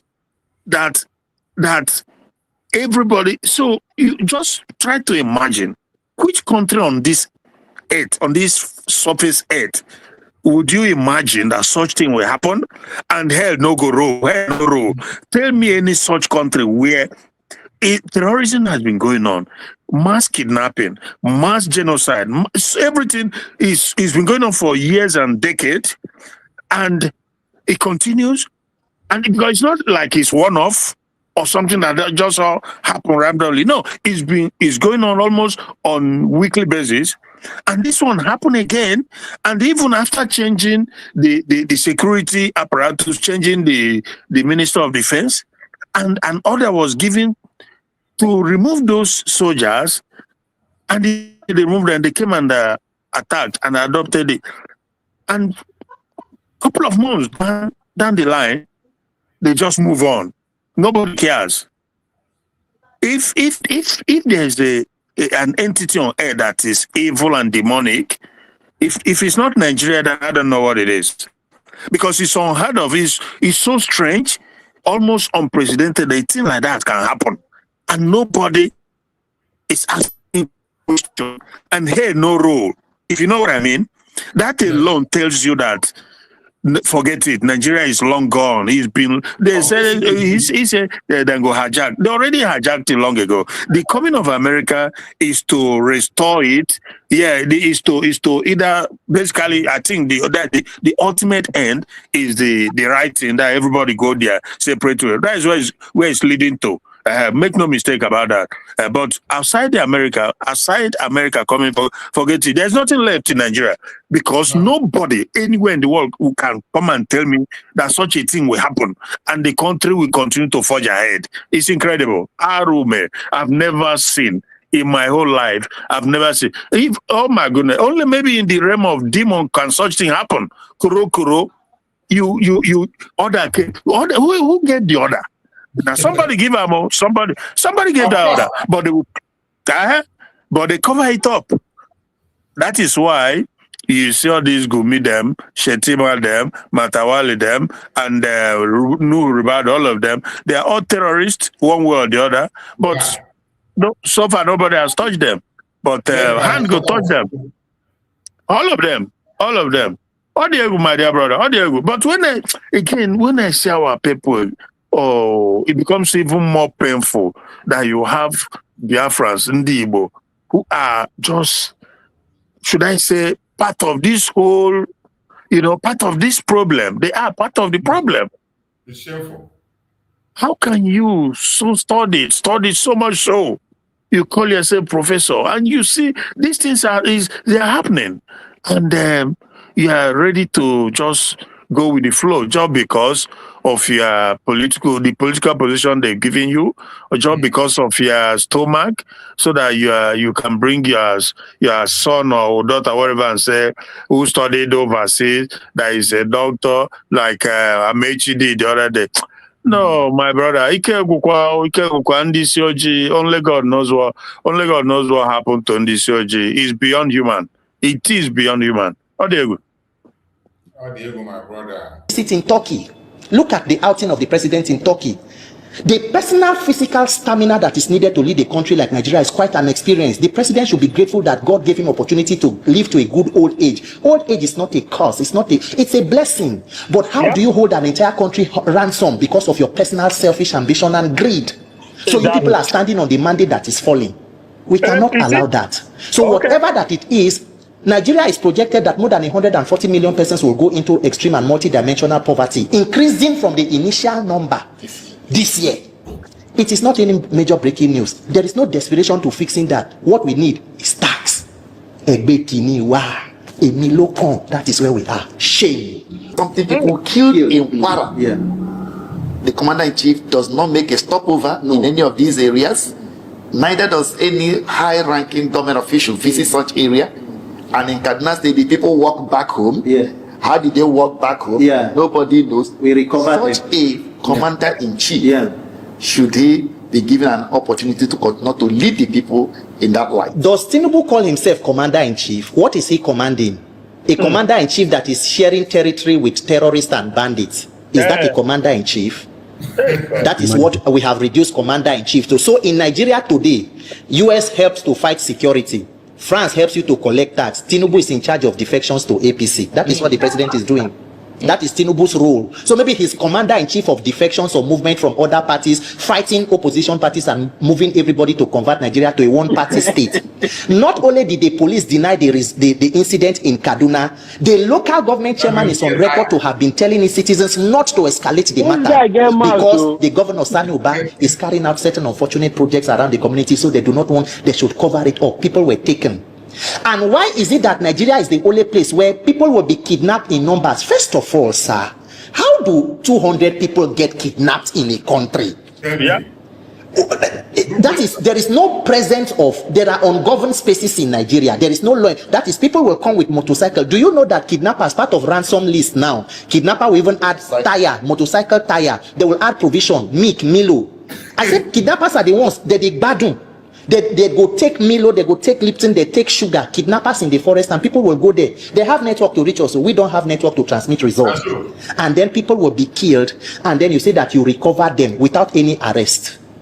There is no gunfire. Somehow they just go somewhere, they say, Bayo Nonuga will say, due to intelligence, we told them they must return them, we go there and go and take them. You are deceiving yourselves. We are rewarding criminality, and that is why it will not end. What are the allegations on the Minister for State for Defense? The persons in, why has the government not named persons who are linked to terrorism and brought them to book? What is keeping them? Who is shielding who? That is why security has become a major economic enterprise. The more money you put into it, the more it escalates. We are not being sincere. If we don't fix and end this kind of rudderless leadership, everybody is a potential victim, because today's victims were yesterday's survivors. Tomorrow's victims will be today's survivors. God forbid that Nigeria happens to me before I activate. Every Nigerian must come out to resist this kind of criminality in government. Nigeria will happen to you if you don't join us. The current administration. Ratus, you know, Nigeria, it will happen to you. This one. Ratus, you know what they don't know? These guys, including this Peter Nigeria and the rest of them, what they do not comprehend is the fact that, because look, he just asked a rhetorical question like, how is it possible that 200 people will be kidnapped, school children, He just ask another question. How is it possible that order will be given? You know, all these things are happening. They are happening. But the thing, what they don't know is that these things are happening because the caliphate that wants to that have the agenda, the intention to Islamize the entire country and Fulanize it, they've reached 99.9% of their goal. That is why it's possible that these things happen. Okay, they are very bold. They are not hiding it anymore. They've achieved their goal. They've reached a point of like at least 90-something% out of 100. That is why these things happens. No accountability, nothing stops it, nobody can stop them. But again, what they do not then understand is that if not for this, just intervention at the nick of it, this intervention at the nick, the job was almost near completed. I am telling you the truth. Near completed. Because nobody was going to stand in their way. Absolutely nobody. They had the military on their side. They had the police on their side. The Navy, the Air Force, the legislators. They have the executive. They have the judiciary. They taking over. People don't appreciate this reality. That the caliphate, something they've started many decades ago, not just many decades. Trust me, they've been on this program of taking over Nigeria for decades now.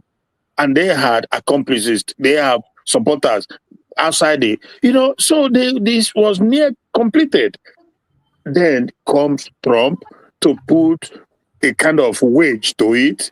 And that is why in my conclusion, I know that, something, because the U.S. Congress people, they mean business too. So something is going to have to give, either than give way or we go give way. Something will happen. Oh, Diego, thank you. Thank you, my brother. Thank you, my brother. So, as we are saying, the only difference between us and these people is that they explain, tire. We don't explain when we explain. We don't explain again. No. We don't explain again. Now we are focusing on solution.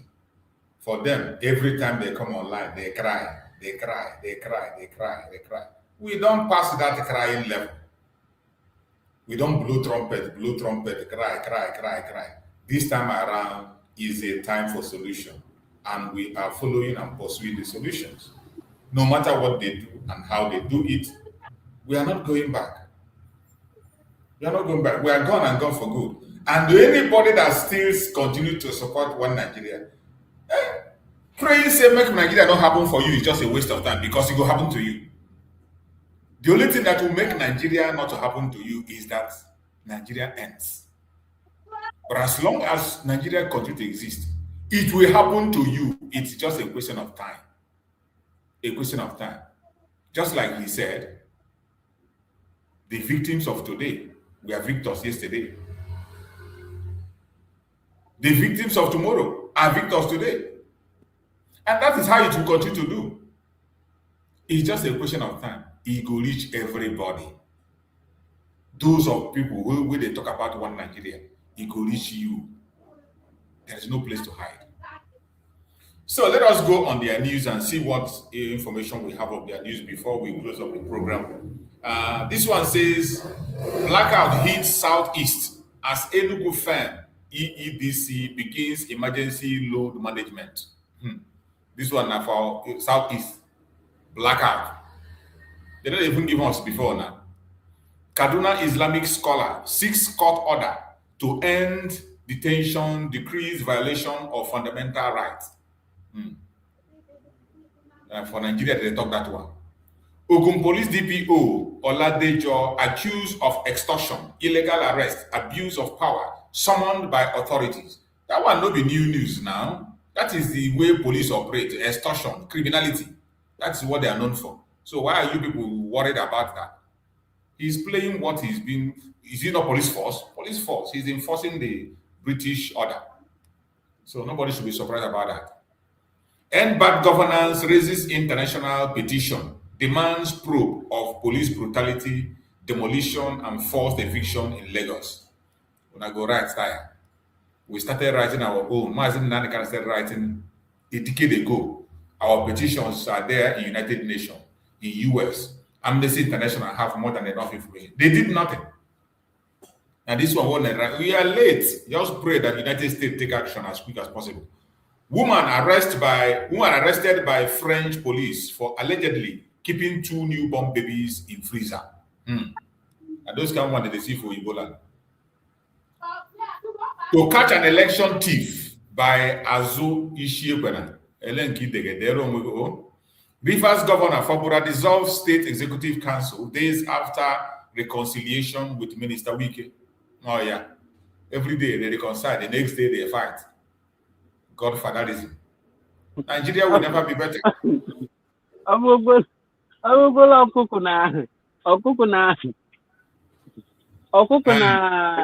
Na ye ntera ha na odisi nemo okuko na busu. Every day they quarrel, the ways they use other people to settle, mad people. Nigerian government fails to produce court order justifying continued detention of Kaduna Islamic scholar. The Buhari. Appeal Court set aside Supreme Court ruling in Fred Ajadua's fraud case. Orders trial move to Yola, not Lagos. Oh, that guy, Mazi. Yeah, Fred Ajadua. Fred Ajadua, okay. Kingpin. All right. Ndio tu Zodema. Oh, fan, not them. You know them well. Who check it there? Yeah. 419. Mad people. Mad people everywhere. Lagos police officer accused of arresting 16-year-old student in school uniform, collecting 50,000 bribe before release. Imagine. 15 years old child and underage, you arrest the person, collect 50,000 bribe before you release her. Only in Nigeria. Tell me now, where 16 years old will get 15,000? Now the family, the parents of the child now go borrow money, 15,000, give them as bribe. Pay before they release the child. 15 years old. Corpses of 2 Nigerians fighting for Russia recovered in Ukraine as more Africans deployed in suicide units. Now, well done. Oh. Government abducts teenage school girl in broad daylight in Ibadan. Police launch manhunt. That's all. When Martin Nnamdi they shout, stop supporting evil. This evil one I go support, it will come back to haunt you. Stop supporting evil. When I don't agree. It has come back to haunt you now. Photo news, Ukraine discover bodies of 2 Nigerians killed while fighting for Russian suicide units. One try. Suicide unit, and then they go put you. If they try to go Russia, people won't go follow Russia fight. They hear them all. Now suicide units, they go put you. If you're there among the people now, where they Nigeria, don't they tell you now, make you come and they recruit you. I don't say Nigeria hard. Nigeria hard, actually. Now you make people, they go, they enter their military. If not, if Nigeria were to be what it's supposed to be, nobody will go there, they sign up for war, war will not concern you. Yeah. So if they go, make you know, say now suicide unit, they go put you. For those who are watching. Just like people they enter military for Nigeria. You know, say if you enter military, if you're Biafra and enter Nigeria military, they will send you to Sambisa Forest. Of course, my brother, you're right. It's just the same thing. And going to that Ukraine, this is the same thing as entering Nigerian military. 100%. 100%. Very wonderful example. Thank you, my brother, Coach. That is why we are here. It's just the same thing. Joining Nigerian military is the same thing as joining Russia. To Russia, they will put you for suicide squad. For Nigerian military, they could send you go Boko Haram then. Nigeria only even worse. We said that your fellow military man will shoot you from the back. Yeah. Excuse me, Mazichus. Last 2014, I was very passionate to become a Nigerian army. Well, I have been hearing from most of our brothers from Igbo land going to army. Most of them will be killed. Once they are recruited them into the army, after the training 6 months, under 6 months to 8 months, they will send them to Sabisa Forest.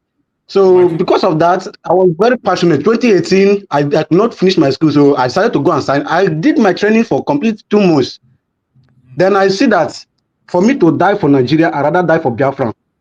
Then I resign. I run away from the this thing, from the training. You did Since well. then till date. All this eyewitness account where you give now, it will help people to understand what we are saying. Because if we talk and some people don't understand, you now we don't participate now, you see them with your eye. You went away. It's a very good idea. Go ahead, my brother. So if Biafran soldiers rise up today and say they need a soldier to go for Biafra, my brother, I'm ready 100% to fight for Biafra than to fight for Nigeria. Thank you. You did well. You did well. You did well for yourself. You did well for your people, you know, because trust me, it's not some rhetorical issue here. We've seen it. We've heard the news from different people, and it's happening on daily basis. They are shooting their fellow soldiers behind the back because they have terrorists, the Boko Haram, the so-called repentant, whatever. They have them flooded into the military. So if the common sense is, it's better to be alive. No, when hope, is it not? Tomorrow can always get better if there's life. But to knowing fully, willingly go and join an organization, a military that is infected with terrorists, when you are fighting hard, they are aiming to take you out. We've seen it happen, including even their own general. They took out their own general. How much more? And so many others, pilots, a lady pilot, they took them out because they were killing the terrorists. So it's onye nwuche ya welile agwa eze ọnụ. It's just, it's no secret. It's a known fact. And anybody who is urging you to join Nigerian military doesn't wish you well. That's a fact. Soludo Cindy Bohabia join Aya blah blah blah. It's an evil Fulani caliphate. That's also a fact. So Soludo doesn't mean well. People might think that he want to bring a peace or camp. No, that is peace of the graveyard. Because he's handing it over to the caliphate. That is what is happening. He wants the caliphate to take over. If Soludo cares about Ndibo, why is he not talking about the marginalization that is going on against Ndibo? Why is he not talking about when they remove the Igbo history? Why is he not talking about when they deliberately tried to delete the WAEC exam from Igbo? Why is he not talking about when the Fulanis are in the forest in Igbo land? Why is he not giving a marching order for them to come and rent and live normal among human beings rather than stay in the bush and be kidnapping and raping people? Why is he not talking about that? The list goes on and on and on. How many times, what will it take for you to know that these people, the likes of the Soludos, they don't mean you well? So people who don't understand this, well, it's on them. Because all the signs are there for you to know. They don't mean you well at all. At all. They never stand up to fight for anything that benefits Igbo. Never. I've never seen them. Never. I've never seen them. Everybody is clamoring for the Nnamdi Kanu who was unjustly convicted to be released. But rather, they are working behind the scene for him not to be released. Yes. He just went now to tell Tinubu how he has been able to squash the sit at home, how he has done this, how he's done that. Not even to leave Nnamdi Kanu, an innocent man who only asked for the right thing. Again, these things, all the signs are there for anybody to use their head to know that Soludo is not for you. Soludo is against you. Is worse than even your enemy. I tell you, my brother. Thanks so much, brothers. Thank you so much. Look at this one. Nigerian Army arrest fake retired Major General after years of impersonation. False claim of OFR honor. Now, full animal. Yeah. See picture. Now, full animal. Impersonation of a major. You know how much you don't chop since that time. the fraud and way you don't defraud since that time. But as you hear him now, this is the last time you hear it. Before you know it, they release him, you go back home. You will not hear it again. Yeah. 300 million scandal rock FCE Ehamufu as provost allegedly divert government vehicle to her private school. Hey, Nigeria, very funny country.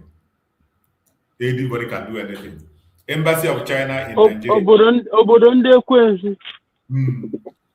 Chinese embassy in Nigeria rejects U.S. Congress allegation of funding terrorism through mining firms. When I go reject now, but it is true. We don't see them. How terrorists go to guide on for? How terrorists go to guide on where they mine illegal mineral resources? Are you not the one funding them? When you are paying the terrorists guiding you, are you not funding them? They deny. You are part of it. This they are denying is number one great lie. This incident that is happening in Kwara State, the number one people that give this, how would I even put it, mother? These people that is conducting this terrorist stuff now these Chinese, and then give them that clue. Because these Chinese that are talking about how many, I think, let me just say 2 weeks ago. Let me just say within January period, there is a shooting that happened before this particular one that surfaced in social media today. There's a particular one that happened. They went to that place to kidnap these Chinese people. They captured 2 of them. And finally, I don't even know how they later rescued those 2 people. Are you going to tell me that the government did not know, they are not aware of it? This one happened in my presence. Not be surprised they tell me. I see it. Because there are so many things that is happening in this country that the government are covering. And this is the hard time for them, for the people that are supposed to speak out, to speak out.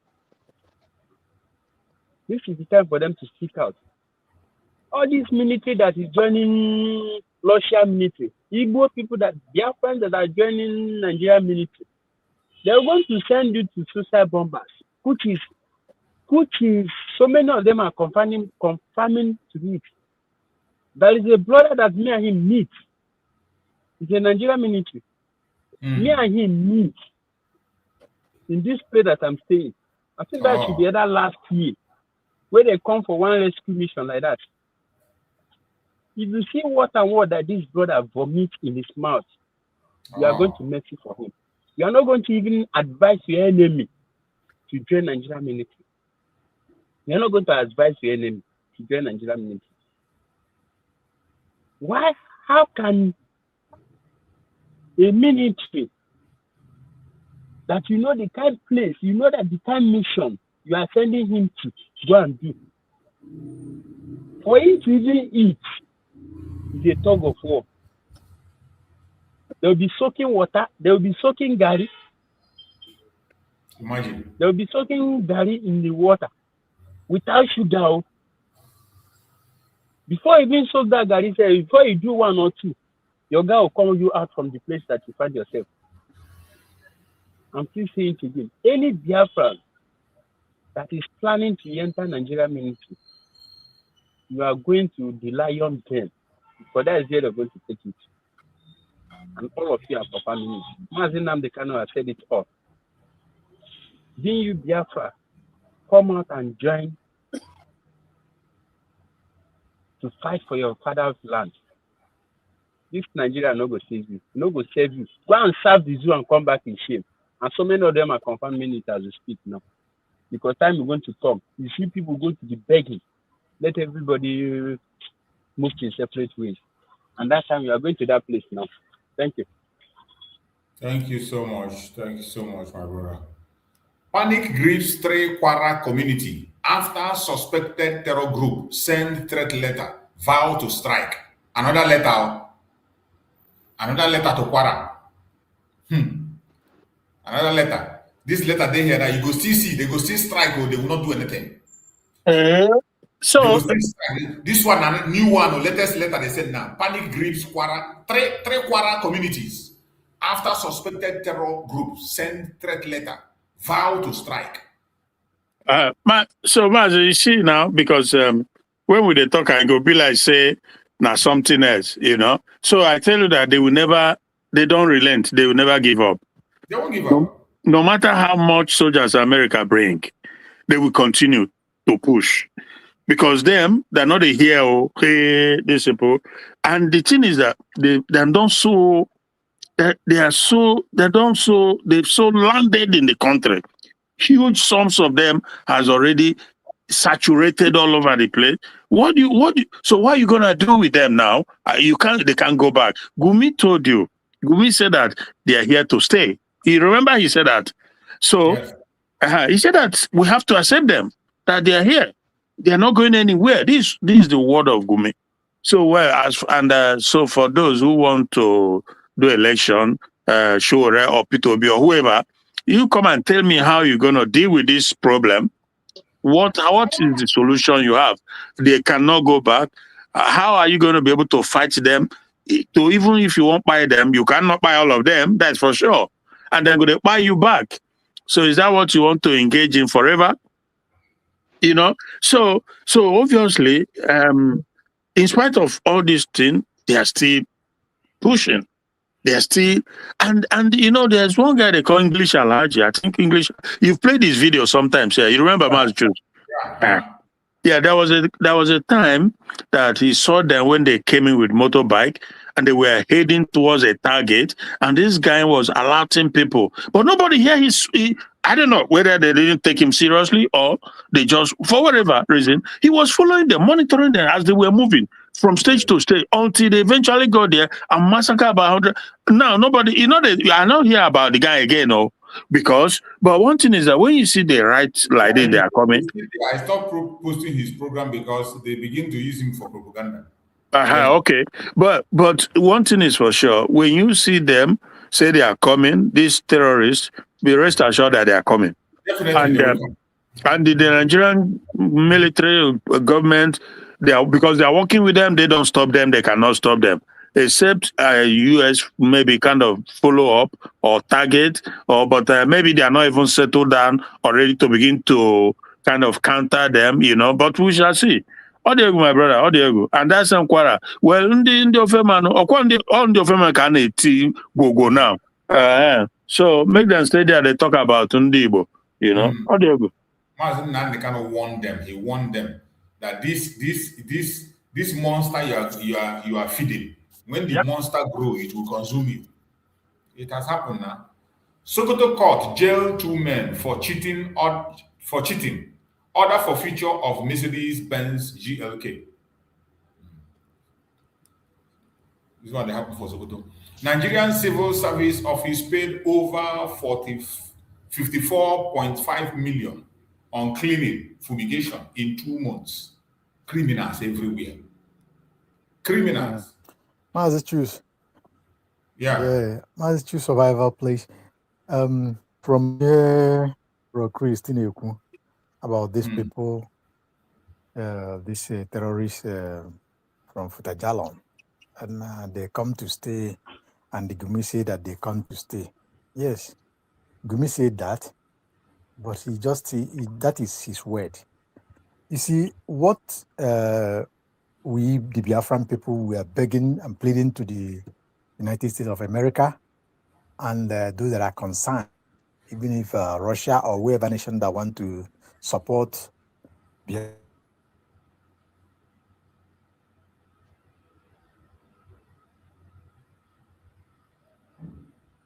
We can't hear you. We lost your voice. Ocean, we can't hear you anymore. Okay, look at this one. Look at this news now. Look at this one. This news now you are going to read is out about 30 minutes ago. 30 minutes ago. You know today is Friday, right? Yes. Look at the news. Bandit roam freely in Zamfara community. Collect levies. Attend Friday prayer. Armed amid minimal security. Yeah. That is because they show you that one today now. It's since in Zamfara, Yeah. since from the day of former Governor Shetima Yerima, it have been like that. They have been controlling, collecting tax from people. Openly, they go to mosque to pray. They carry yes. Yes, it's because the national news is not they are not bringing it up. Those who live within the corner, within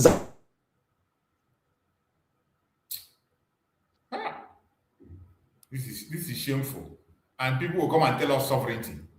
US want to do something, say sovereignty. Mad people everywhere. US Marine of Nigerian descent dies after falling overboard from warship in Caribbean. Yeah. Wetin you dey find na where you dey fall. Wetin dey fall you? Wetin dey fall you? I just hope. Sorry, that, I was knocked out by the system. I don't know. I just say that I was just cut off. Yeah. So as I was saying, I said those who live in those areas, if you talk to our brothers, they have been doing that for long. The tax is not things of today. Terrorists have been collecting it days very long ago. So it's not new. What I believe that what we need and the best thing that the US or other countries could do for the interest of peace and to put permanent stop for this terrorism is to equip Biafrans, equip Biafrans. Then we will do justice to them. That thing they know. Mas Simoneba said it. Mas Nnamdi Kanu, we know it more than them. And let me say this: you see, these people, they are very, very afraid of dying. They are afraid of their own death, but they are giving death to other people. If you deal with them, they will never come to that place again. That is the way they behave. What we need is get the material, then face them very well. You will see them again. They will run out. If not, check other countries that are there with them. Where are they? They are not there. Look at our neighboring country, Ghana. What's going on? They are running out of there. They can't go there. They can only go there in the place they massage their ego, just like in Nigeria. Gumi is talking freely, moving freely, and you catch them, you give them to police. Police will now release them and give them back their AK-47. Again, they will go. But in other clients, you don't need social media. You don't need You don't give them any advertisement. Take them out. That's what they deserve. I think you're having a network problem. Oh, thank you. Yeah, I'm hearing you. Can you hear me? Okay. Thank you so much. We're going to be rounding up. I think we've almost 4 hours now. So we're going to be rounding up so that we can take a rest and come back for the next program and do what we have to do. So we're going on our closing remark. Just 1 minute or less than 1 minute each person will take.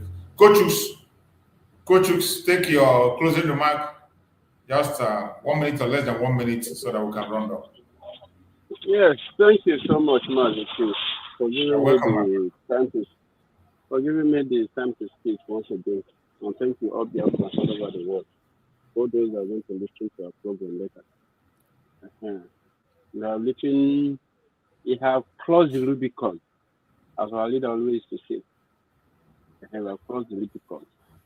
And this is the time for every one of us, both those that are still waiting behind. You are still waiting for Nnamdi Kanu, or you are still waiting for Simon to come out before you do the needful. Time is not waiting for anybody. This is time for you to come and do that particular thing. That thing that Nnamdi Kanu said.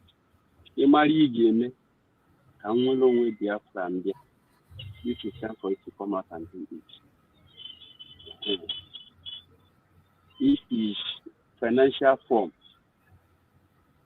Come out and support the government. Come out and support. Bring that money out.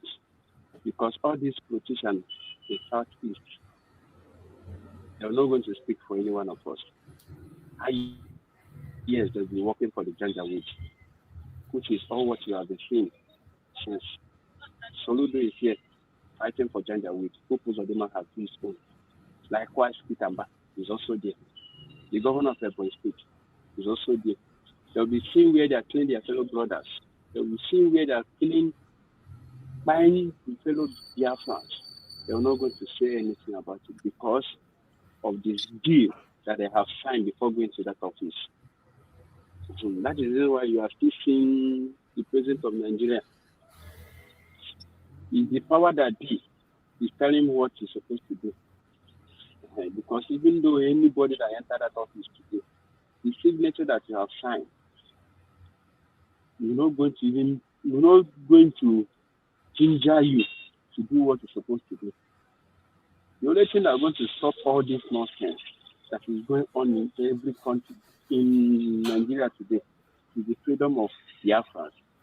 And how that freedom is going to come through is for you to come out and do the good thing.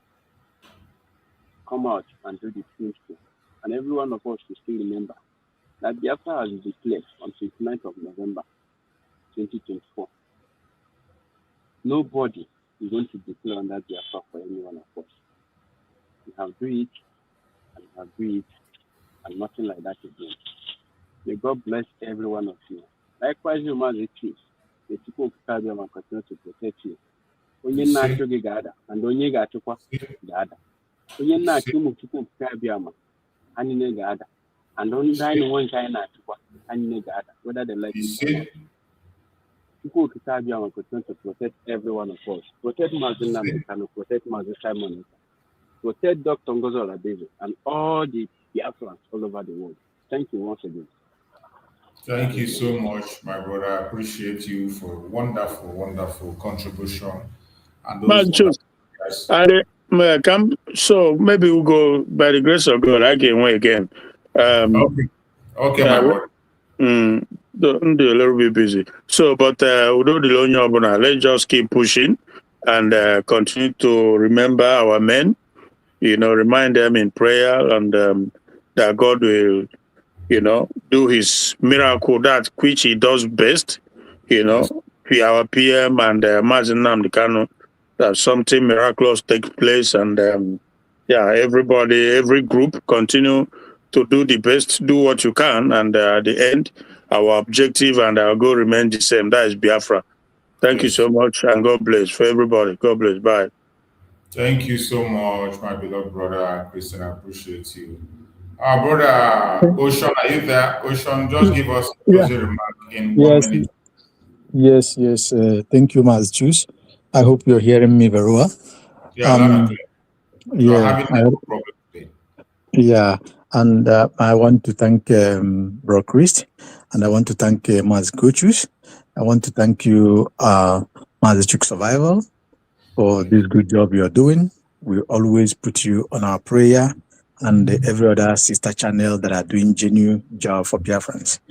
God will continue to protect all of you, and God will continue to, by his infinite mercy, blessing you, rewarding you, because the hours you are putting every day to this journey, it's only God that can pay you for that.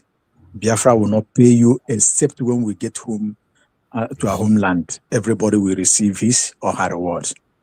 Thank you very much. I want to urge our fellow Biafran brothers and sisters. We had a referendum, and it is under the watch of the world that we had it. And today we are going for recognition. We must have to affirm that our referendum, which led us to the declaration of Biafra, Latvian land on 24th November 2024. So we have to affirm it by going to the USB government, getting our ID card. Very, very important, because the international communities will be looking at those side as well.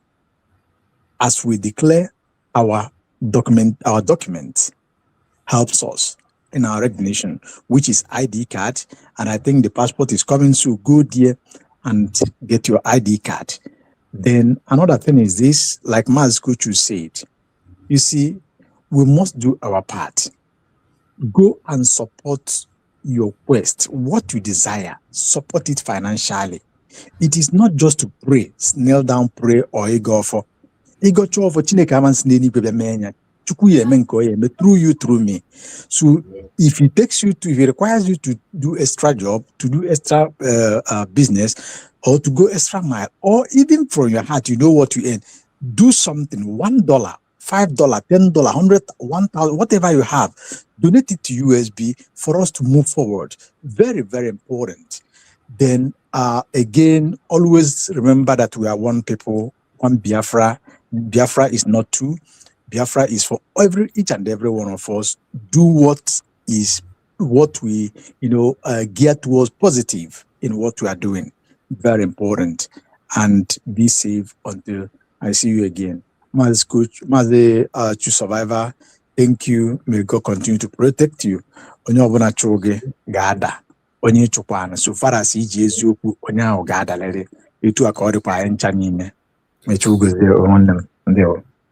Thank you so much, my brother. I appreciate you so much for that wonderful, wonderful message that delivered properly, and Biafrans are listening. I appreciate everyone that participated on this program from the beginning to the end. And thank you all for your support. Thank you all for sharing the program. Thank you for your patience and listening. Even no matter the difficult time, the difficult situations, you're still there and you are moving on. With all the hindrances, with all the negativities that we see, sometimes you see reason to stop, but you don't stop. I appreciate everyone, more especially people that are spending their time from homeland with the difficult time and they are still joining the program.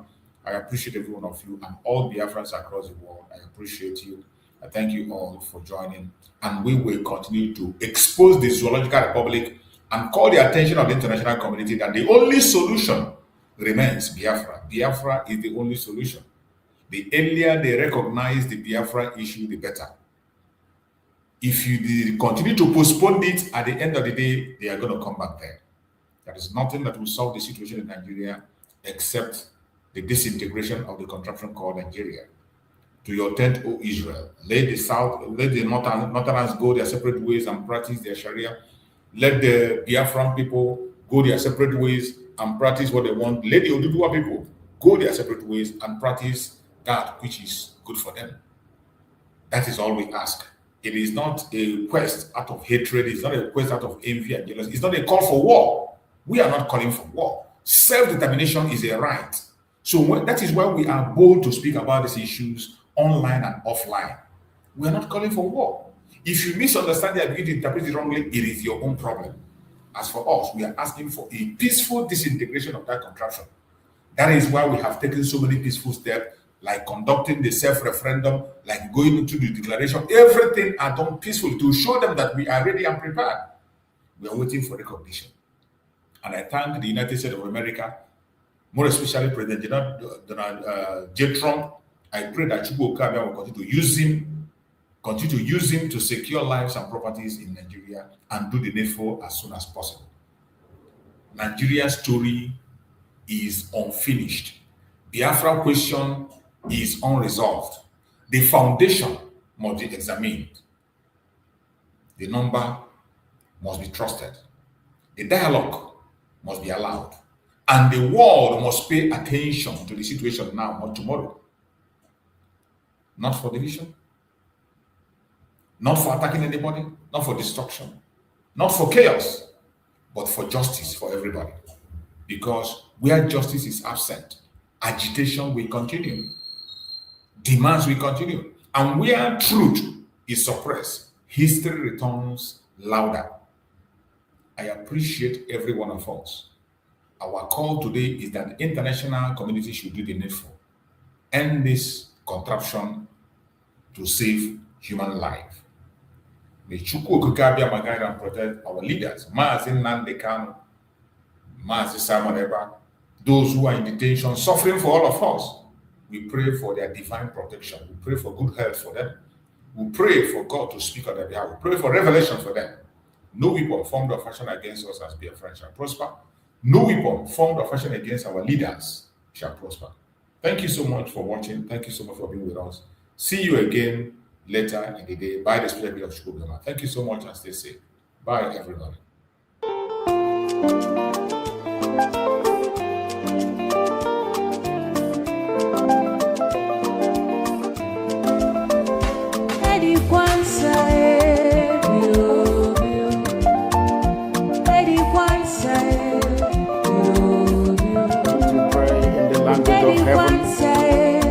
very oldest language on the face of this very earth. Chukwu Kikabia Mapuni Chineke Nogende Sone Fewena Isiala Nina Ina Goza Hanso Yambu Nanyina Jama Anyana Ge Farusi Obonane Ge Ole Kari Nekere Kemano Obia Mnendi Nden So Kriana Isiala Nina Obadi Ndina Tukole No Totua Yaba No Wanine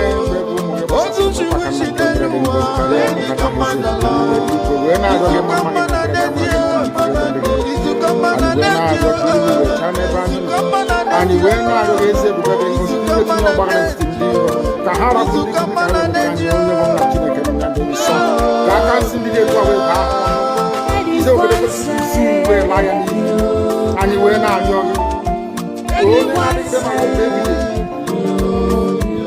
Bikono kiwe meka Biafra we your source and no more and we na do we na we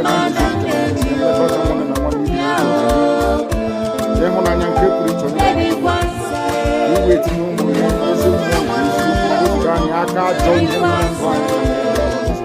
God am the person